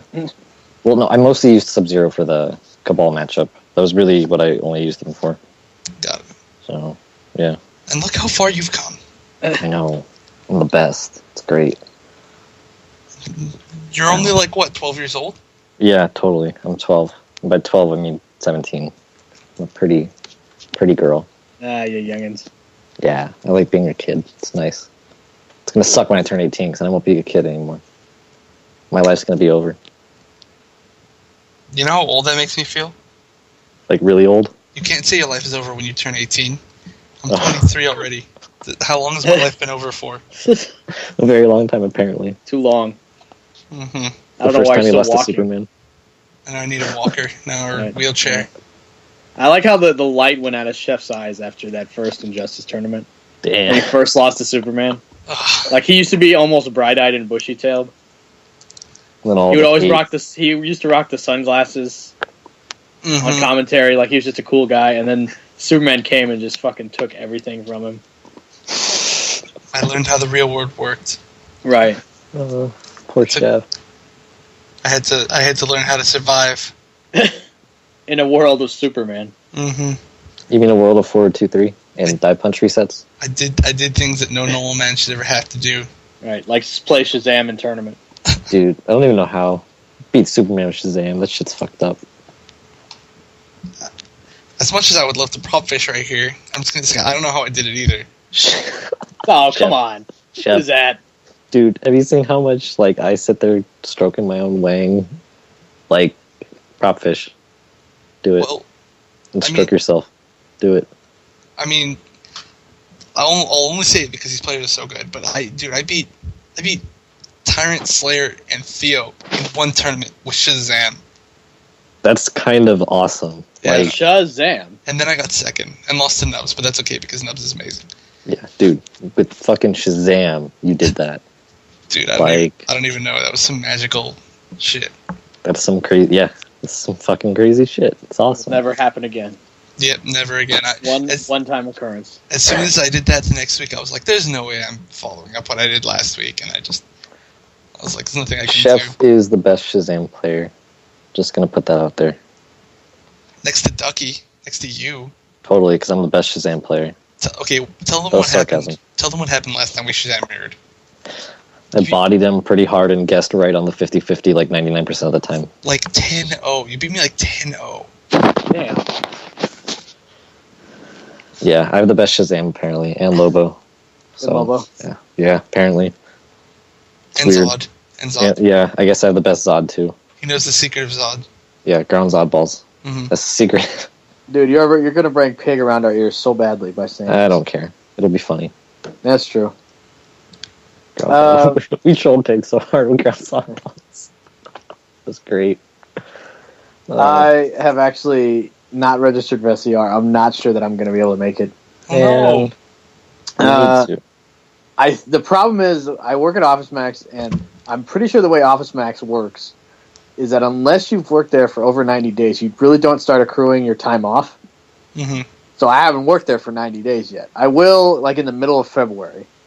But there's no way I would have accrued, that much time off by that time. So what I'm going to do is hopefully I'm making my case now to my managers. I'm going to make the case. Hopefully they'll give it to me because I have to get 4 days off. So if it still stays on Friday, I'm not sure if it's going to because I saw the tweet that Alex Faye put out. Work overtime. Yeah, that's basically what I do. Either way, like, a school shouldn't be a problem. That's fine. It's just the work part. But if I can get that figured out, then I'll totally register. But until then, I can't safely register. And you got to be there. Yeah. Really cool. Lean pocket sandwiches. Yeah, hopefully. One for me. Get some bullets. Get some bullets shot. It's nice. Good times. Yeah. Down ones in the back two. Down one sore foot. You need to be the one to represent Deathstroke. Deathstroke. Put M2 Dave on blast for the 100th time. Oh, I already did that at Wednesday Night Fights. I beat a relevant player. I'm already one step ahead of Dave. Damn. I don't give a fuck. He can take his fucking Croatian, Spanish-speaking ass back to Russia. That was amazing. I don't have anything. Well, I kind of have some stuff against. I don't know. I like Dave, but I hate him sometimes. He fucking annoys I have me. stuff against Dave, the persona, not the actual person. I don't really know him. No. I can't tell if he's serious or if he's just been trolling for 5 years and never stopped. I feel like I don't know. Like, I'm in the same boat. Sometimes I feel like he's trolling, and other times I'm like, are you really this fucking stupid? During MK, I took him serious, kind of. Nowadays, I don't know. I think it's just kind of a joke because, like, he's been wrong so many times. Yeah. It was all, like, very rapidly in the beginning. So it really can't be that. I don't think anyone's that. I'm actually giving credit to him. I don't think anyone's that dumb. Yeah. I feel like most of it's trolling. I mean, sometimes there's a couple that I think have been just completely obvious trolls, and then there have been a couple, too, where I thought you're legitimately fucking retarded. Right. And he does it with such gusto, too. Like, that's what makes it entertaining. Yeah. If you're just kind of sadly, kind of like Zyfox. Zyfox is sadly, like, you're just like, I feel bad for him now. Did you see Wound Cowboy fucking destroy him? When? It was in the thread about the AK, the recent AK they had where Harold won the second tournament with Flash. Yeah. And everyone's talking about, his Flash is the beast and everything. And of course, Zyfox comes fucking strolling in. Awesome. And starts saying things. And Wound Cowboy says something about, dude, why do you keep making excuses? And he goes, can't you get it through your simple head that I'm not making excuses? And Wound is like, all right, that's it. Fuck you, and you're an idiot. I'm placing at very good majors. You can't get top 3 at your local with broken-ass Flash. Fuck you. Damn. Cowboy does not go off on people. Yeah, I know. That's what was the best part. That's awesome. The most I've ever heard Ryan pop off is when he was on my old shite podcast, and he was like, you know what? I think I could beat Dink pretty convincingly. That was like the extent of his pop-off. Dude, I love...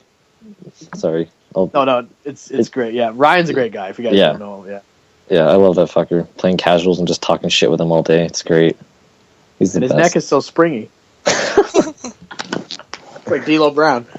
And then so Zyfox is like, yo, man, I've said I didn't make excuses. I'm just saying tournament nerves are something for... No, exactly.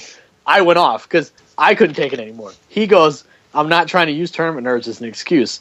Tournament nerves happen to everyone. I'm just saying I don't want to use it as an excuse.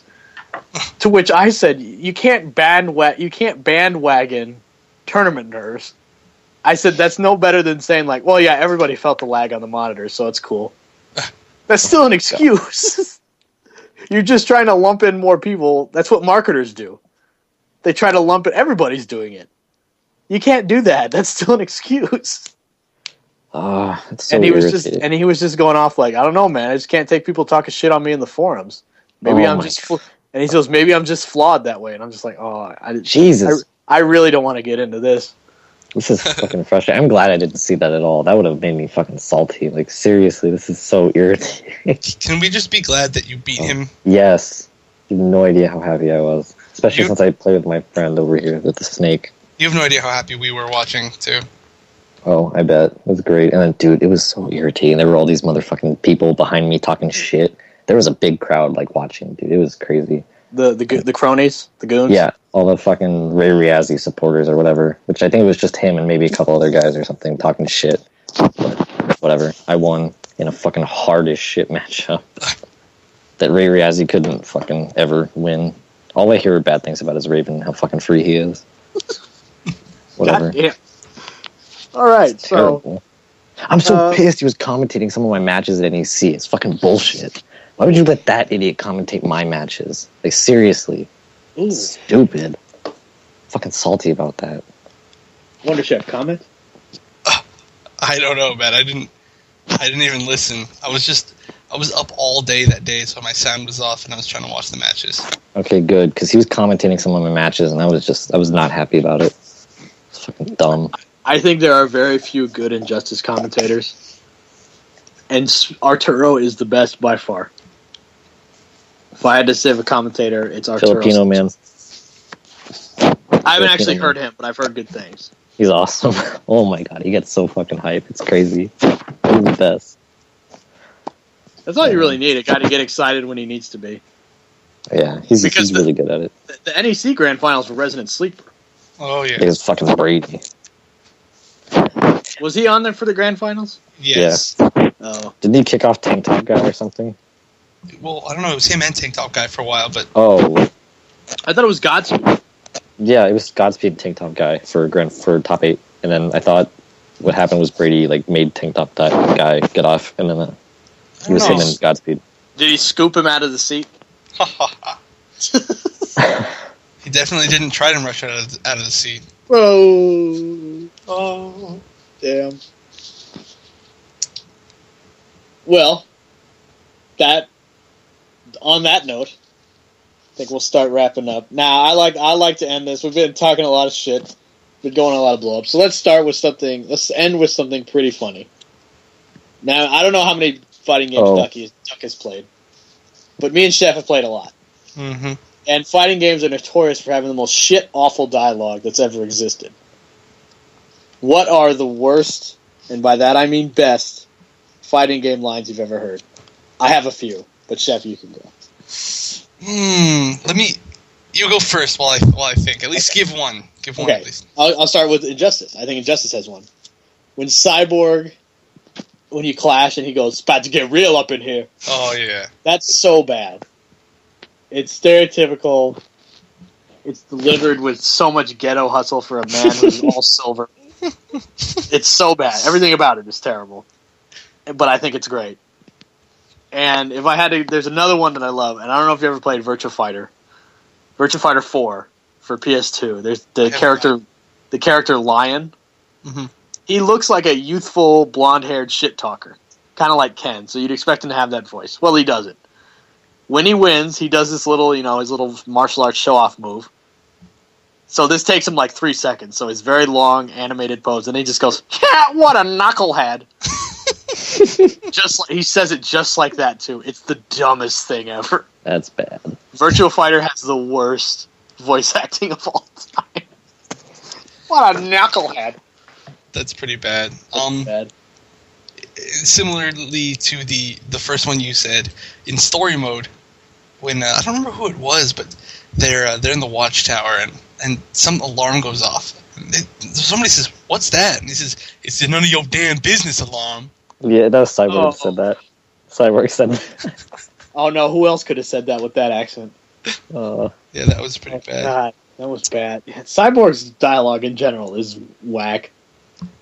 It's so, I don't know, man, it's so stereotypical. It's like, It's hot. Stop it. Try some of this. Like, we get it. You're a very, very proud black man. Booyah! The booyah you have to do because that's a Teen Titans thing. Yeah. But I It's don't not know. on his lines. I'm trying to think. Superman, despite how much I usually hate his lines, he's actually pretty solid in Injustice. Yeah. Not Injustice, but in Street Fighter 4, a lot of the English voice acting is pretty bad. There's the one that we always talk about is Yoon. He goes, "Can't stand up to my kung fu." Oh, that's terrible. Yeah, he says that. Can't stand up to my kung fu. Yeah, I hate the way he says that. Yeah, DJ is horrendous. I love DJ, but it's pretty bad. He's like, come on, come on, come on. Oh, stop speaking. I hate Makoto's English voice. I think he's awful. Oh man, the most annoying thing was trying to finish the combo challenges, and every time you would win, she'd go, what was the line she would say? Like can't beat really can't karate. Oh yeah. Ew. Yeah. Sounds bad. Every single time. I hate, that's the most douche chilling thing ever, when you're trying to finish those combos, like all those combos, and they say something really dumb to end it. Mm-hmm. God, sometimes they're so bad, you're just like, ugh. Like when Ibuki's English voice actor is terrible too. And when she wins and she goes, namby pamby. Oh. It's such an old insult too. Like, I think people in the 50s said that. Why would a Japanese, fairly hip schoolgirl say that? Makes no sense. You know who's the best? Adon. He sounds like an IRL troll. And he looks like one, so his whole voice just kind of goes with it. I like it. I like Cody's English voice a lot. Yeah, Cody's is great. I think Cody is the best redesign of a character I've ever seen. Like, if you look at him in Final Fight, he's just so plain. Like, you're like, there's nothing cool about this character. And then Street Fighter 3 comes along, and they do a really good job of making him good. Street Fighter 4, he has so much like character just in the way he stands. He's kind of like slouching. Yeah, like he just doesn't give a shit. Like he's just like, ugh. Yeah. I want to go home. When he does his ultra, he's like, "You're boring the crap out of me." Like, that's just so tight. Yeah, I love when have you ever seen Adon's taunt where he stretches and he goes, "I can get a better workout at the gym." No, I haven't. That's pretty cool. I wish I played enough Street Fighter to know about this. It doesn't have to be Street Fighter. You played other fighting games. No, MK9. This might be an unpopular opinion, but I actually think Batman's lines in Injustice in the fighting part are pretty bad. So, some of the way he says it is pretty like when he goes, "Try again." I just think that sounds dumb. Well, I mean, something like, "You're sweating." Yeah, that one's... That's creepy. That's so creepy. Or the when he went... When the way he says "stay down" at the end has always bugged me, too. Stay down. Stay down. Oh, yeah, you do it way better. Yeah. It's weird. Stay down. He says down way too long. Down. Like, this is down, not down. You guys know Green Lantern's intro? He says fully charged and makes a really shitty face. Yeah, I hate that. I've hated that ever awesome. since. What are you talking about? No, I've hated that ever since the Battle Arena video. The face he makes and like fully the way he says it, it's just it's gross. I don't like it. His is kind of goofy. I like Green Lantern a lot, but like when he does the Clash, he's like, "You're gonna feel this." Yeah, no, sounds kind of goofy. It's just. And then you get Jon Stewart. He's just like, "You're gonna feel this," and you're like, "Oh, shit." Yeah, like when he says it, you buy it. When he goes like, "Fully charged," you're like, "Oh shit." You know, two things that I love that combined and did not work out at all was Injustice and Arrow, the TV show, because that's awful. That's a great one. Yeah, dude, because I love Arrow so much, and great show. And dude, the guy's a great actor, but the fact that they made him say all of his lines, the same lines, in a monotone, like his Arrow voice, didn't work. How about an arrow up your ass? You're about to become a pincushion. Yeah. When Harley's like, "Is that too much for you?" And he's like, "It's the hair that's distracting." You're like, "What?" Time for the grand finale. And then the worst part is his screams are still the same. So he's like, "How about an arrow up your ass?" Wah! And he sounds so dumb. Yeah, like they should have had different lines for him. You know? I agree. At least the skin looks cool. I mean, yeah, that's true. Yeah, there's that. I think Nightwing is pretty whack. His lines. Here comes the hot sauce. Yeah. Stick around. The hot sauce. Yeah. Dude, Stick Around and Get It is awesome. Okay, I'm sorry, but I'm a fan of puns. I'm a huge fan of puns. Guess. And then let's see, Flash is pretty good, I think. Ravens are all good. Yeah, Raven's good. It's just the filter on her voice I hate. Yeah, I do too, but I've gotten used to it at this point. Yeah, I'd say you get used to it. You're just like, all right. Same with the man face. Dude, Yeah. I like it. Okay, like I don't hate it, but I would prefer the regular Raven voice and a Teen Titans cartoon skin. Yeah. I think Bane's is laughably awesome. Oh God, I always thought it was like smart man to break. Like that's pretty cool. he sounds like he's fucking Russian. Yeah. No, I have heard. Now I don't speak Spanish well, but I have heard that his Spanish is extremely accented. It's super like white person Spanish. Like I can actually hear it a little bit. Like when he says it, he goes "Soy tu muerte." Yeah. Yeah. I should ask my mom because she speaks Spanish and she's from Mexico, so it's legit. I live in SoCal, so everybody here speaks Spanish. Whatever. He's like, "Come ese corazón." Like, yeah, that kind of sounds rough. Yeah, he's saying "gonna eat your heart," but it's not. It doesn't have the same oomph. Yeah, I don't know. MK9, like in general, they didn't have a lot of voice acting, so I guess it was okay. But there were some bad ones. Smoke is awful. The whole thing where he's like, "and as deadly as the dawn." That is stupid. Yeah, I hated that. That never worked out. What does he say when he comes in? He says something. When there is smoke, there is fire. Ugh. When there is smoke, there is fire. Ugh. And when he does the, and I hate his yells, like the way he attacks, it just sounds dumb. He just sounds so Japanesey and dumb. The scariest thing in that game is, have you ever heard Scarlet A get nut punched, or Yes. B get knocked off dude. the pit in tag? Dude, that shit. Like I thought there was a glitch or something. She's like, "Whoa!" It's terrifying. Sonya's pretty bad too. Yeah. Mission accomplished. That's that doesn't sound very good. And when she does the cartwheel, I hate that. No. She sounds like when Dave Chappelle did that skit where he goes "Pyaw." That's what she sounds like, and it bothers me so much. Scorpion's good. Like the ninjas are pretty good, except for fucking Smoke. He's easily the worst. I love Cyber Sub's intro when he comes in and goes, "You are not so fearsome," and it's got like that robot filter in his voice. I think it's badass. Personally, Fearsome I is a like word. when he plays a noob, and they both have their intros come in. Yeah. It's all awkward. It's all awkward. Yeah. You are not so fearsome. I love Scorpion's entrance in Injustice. He looks so confused when he looks around. He's got his arms at his sides blankly. Just like, what happened? I'm scared. I was about to win. And then he realizes he has to fight. Damn. He does very well. He was ported very well, I think. Like his voice and everything, like his mannerisms. Martian Manhunter's whack. His voice is great, but his lines are mere child's play. That's dumb. I'm a green machine. Dude, I could never understand the fucking Mere Child's Play shit. I had no idea what he was saying. I thought it was like some fucking weird foreign language. It was odd. Will you not listen to reason? No, I won't. Not with that voice. No. I like the best is when Superman clashes with Batman, and he's like, "It's like you're out of order. Just shut up and fight." That is the coolest. Or when you fight a Superman regime versus Martian Manhunter, he goes, "What happens next? I suggest you surrender." That is tight. But yeah, Martian. I think all the Batgirl is okay. Slightly annoying. Yeah. Well, she is a pain in the ass. Yeah, I've talked with 16-bit about this. What the fuck is she doing at the end of her round? Like when you win a life bar, she does like this weird little pelvic thrust. And I don't know if she's trying to be sexy or just like readjusting like her suit went up the crack of her ass and she's trying to pull it out. I can never tell what she's doing.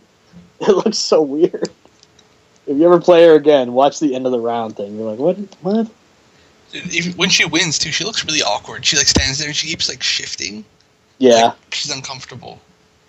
That's a lot of people in the game though. Like when they win, like Flash, when he wins, he can't really sit still. He's got his arms posed, but he keeps moving. Just shifting. Putting himself out there for you. Yeah. Like who shifts that much in real life when they just stand there? This bulges in your face all day. It's great. It is, yeah. Like Billy Batson when he wins and he flies up into the sky. He's just got his arms folded, just kind of nodding. Dude, aside from how much I love Shazam, I love that win pose because he looks so like confident and like happy. He's like, yeah. I like being a hero. I like being a hero. I like how his like his kidness didn't. Like, that's a recent change. Like, his kidness doesn't go away when he turns into Shazam. Mm-hmm. He still says, like, little kid stuff. Which is much better than him just being a full man-ass adult. Yeah, I like it. This way. Yeah, but I would say if you're going to look for terrible dialogue, you either look for... If there's an English translation of Tekken, it's usually awful, too. I don't know if you ever played Tekken, but some of the voices you're like, did you pay a guy off the street and hold a gun to his head? Because that's what it sounds like. Virtua Fighter's the exact same way. You're like, these guys are either minimum of minimum wage, like $6 an hour for an hour of voice recording, or you're holding a gun to their head. Luckily, Injustice has professionals and actors, so it's not as bad. But there are other games that are not as fortunate. Yeah. I'm trying to think of more stuff in MK9. Because it was so minimalist. It doesn't... Melina is kind of awful. My sister!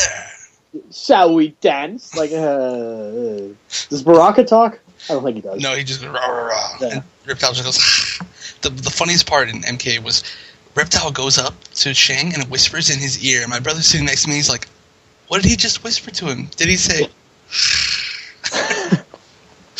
Yeah, that's exactly right. Did he go... And he's like, yes, I agree. I love I love Quan Chi's rapist voice. Like, he sounds like that black guy in prison that you're like, he's your bunkmate, and he looks at you kind of lustfully. Dude, okay, fun fact. Quan Chi's played by an Asian guy. Is he? Yes. That's interesting. I looked it up because it was like, what kind of voice is that? Yeah. It was served me in the nether realm. Yeah, like, why is he doing that? I don't know.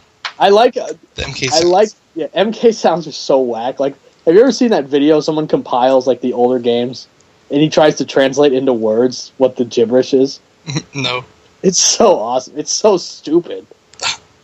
Like, Sonya literally does one where it's like, I'm going to kick you in the dick if you don't tell me where the party is, when she's doing, like, that upwards kick she used to have. But it sounds like, I'm going to tell you where the party is. It's like, that's not even voice acting. That's just yelling nonsense. I wonder if someone got paid for that. I hope not. Nothing to pay him for. You didn't say anything. Raid and Superman. That's classic. I know two more in the MK storyline. Okay, there's two of them. A was Liu Kang. He meets Katana, right? Oh my god. And they're starting to follow him. He goes, I wish we could have met under different circumstances. It's like this whitest person voice ever. Like this monk who all he knows is sitting under waterfalls is sexy and has sex appeal. Yeah, you're fucking right. I hate how he tries to be charming. He's not charming. He's lived in a monastery with a bunch of men his whole life. He would not know how to charm a woman when he first meets one. Is that the first woman he's ever laid eyes on? Let's be serious. It might be. Maybe. Probably. I don't know. I'm not that good at MK lore, but probably. Let's be honest. Yeah. Kung Lao's voice is pretty bad, too. For the Shaolin! Whack. And his voice, when he jumps, ah! Luga! Luga! That dumb punch he does. Yeah. Bataga! When he does the end, like when he does the overhead stab with the hat, that's what he does when he hits. He goes, Batuga! Mm-hmm. I miss Liu Kang making noises when he did his bicycle kick. That shit was so tight, yeah. Oh my god, I wish they'd put that in MK. Would have been the best. Dude, Liu Kang is always... You gotta have the Bruce Lee ripoff, but my god, Liu Kang. I love when he dies and he's just like, you've destroyed us all. Like, damn, way to hold that for Raiden. It's like not like it was his fault. He tried to save you. Dad, Raiden's such a fuck up in that story. And it's kind of sad. It's kind of funny, really. Like the Elder God, like he's supposed to know everything. He's constantly blown up. Like he gets Kung Lao killed. Kung Lao gets his neck broke because stupid Raiden. That was awesome. Doesn't that like break the rules? Like, why can Shao Kahn just like kill someone that won the tournament? Man, it makes no fucking sense. It It's MK. Who cares? Yeah. It's awesome. There's like rules. Like the original rule was Shang Tsung had to win 10 tournaments before he could take over the Earth because LOL 10. Like they used to. I think the old phrase is "unbalance the Furies," but that makes no fucking sense. There's no Furies to unbalance. It's just that just means he has to win 10. He's on his 9th one. Please stop him, or else he'll take over the world. It's dumb. And then MK2, it's like, oh hey, just win this one, and then you can have one it. more. Yeah, well, one more, and then MK3 is like, well, what's more could one more hurt? Yeah, and then MK4 is just like, fuck the tournament.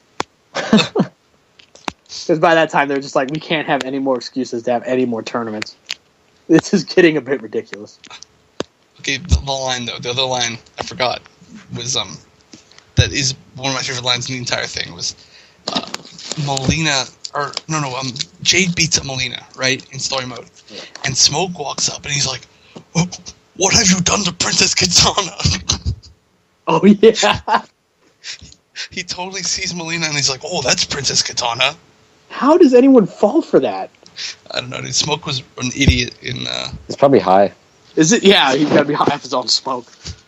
Is it just me, or do, like, games... Like, have you ever noticed that in games that's, like, a common thing where, like, a person is kind of similar to another person, and everyone in the game is so stupid, they can't tell them apart even if their palette swaps? Like, that happens in that game. I don't know if you guys ever played Sonic. Remember in Sonic 2, like, there's Shadow the Hedgehog? And, like, he's black and red. Completely different. But everyone's like, oh my god, Sonic is ruining the world. How did he turn evil? And I'm like, okay, the guy who has rocket shoes and he's black.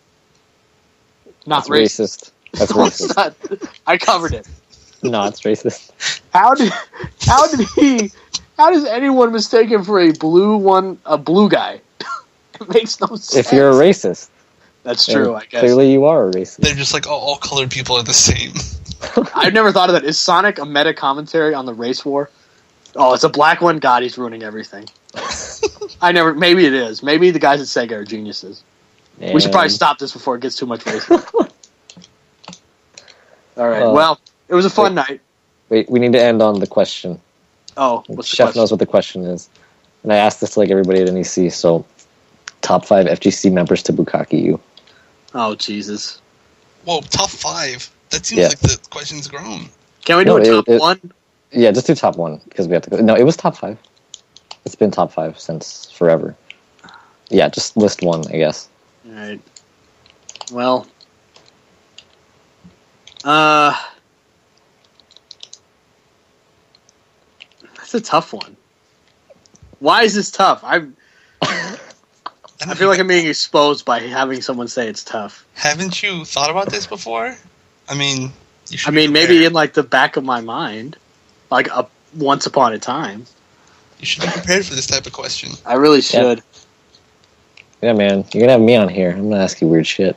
So. Yeah, your name is Ducky in Skype. If you guys, his name is Ducky. Clearly, he had this on mine. Also, while you think, huge shout out to Revolver for making that absolutely retarded video of the Tom Brady going to Ducky's house video. That was fucking amazing. I love Revolver. He's the best. Boo Cake is our new thing now. Boo Cake. Boo Cake. Well, if it had to be anyone, I guess it would have to be Quark. Now let me explain. Let me explain. I'm not done. Okay. Anybody who asserts himself that much in many, many, many, many, many forums has to have a dick the size of a thimble. Thus, it would not be that great a bukkake. I'm out. Damn. Okay, I respect that. But then would it have been better to choose Doombox because he A, inserts himself into so many forums, and B, he uses steroids. Yeah, but I've softened on the Doombox. Okay, fair enough. Haven't softened on Quark yet. Fair enough. Newbie. Oh my god. It's like Mount Vesuvius erupting again. Jesus. Okay, question then. You have to answer it too, Ducky. Okay. Wait. I just answered it. Oh, that was your answer? Yeah. Oh, whoa. Newbie. Oh, jeez. Lord. Is that how you become a good Raven player? Maybe. By the jizz of a Doomsday player? Is that all it takes to be a great Raven? Yeah, man. Maybe I won't play Raven more. Maybe I'm not cut out for this. Just talk to Brad. He'll help you out. Oh my god. Clearly, this is taking a very dark turn. Clearly. That's Chef, what happens. final answer? Oh crap! I was supposed to answer too. I guess. Yeah. Well, is it cheating to say Ducky? No. Then Ducky, because we're getting married. Yeah. Okay. We can take turns. Yeah, we already decided that me and Ducky are getting married. This has been going on for it's been on for a while, actually. Probably. Like, I'm bad at planning. 6 months. That's a long time. Yeah. So we're gonna get married, and then Steve and Joe from NorCal and SoCal are gonna have a double marriage with us. They're gonna get married too. Well, We're who's the gonna have bitch? a fun time. And now they're both dicks. I'm leaning. Chef, you win everything. You're the best. Oh my god. Oh, I think that's a great note to end on. Yeah. From all of us at the West Coast Warzone, I'm King Hippo. I'm a duck. And I am Wonder Chef. And we're saying goodbye until next week. Bye-bye. Bye-bye. Bye.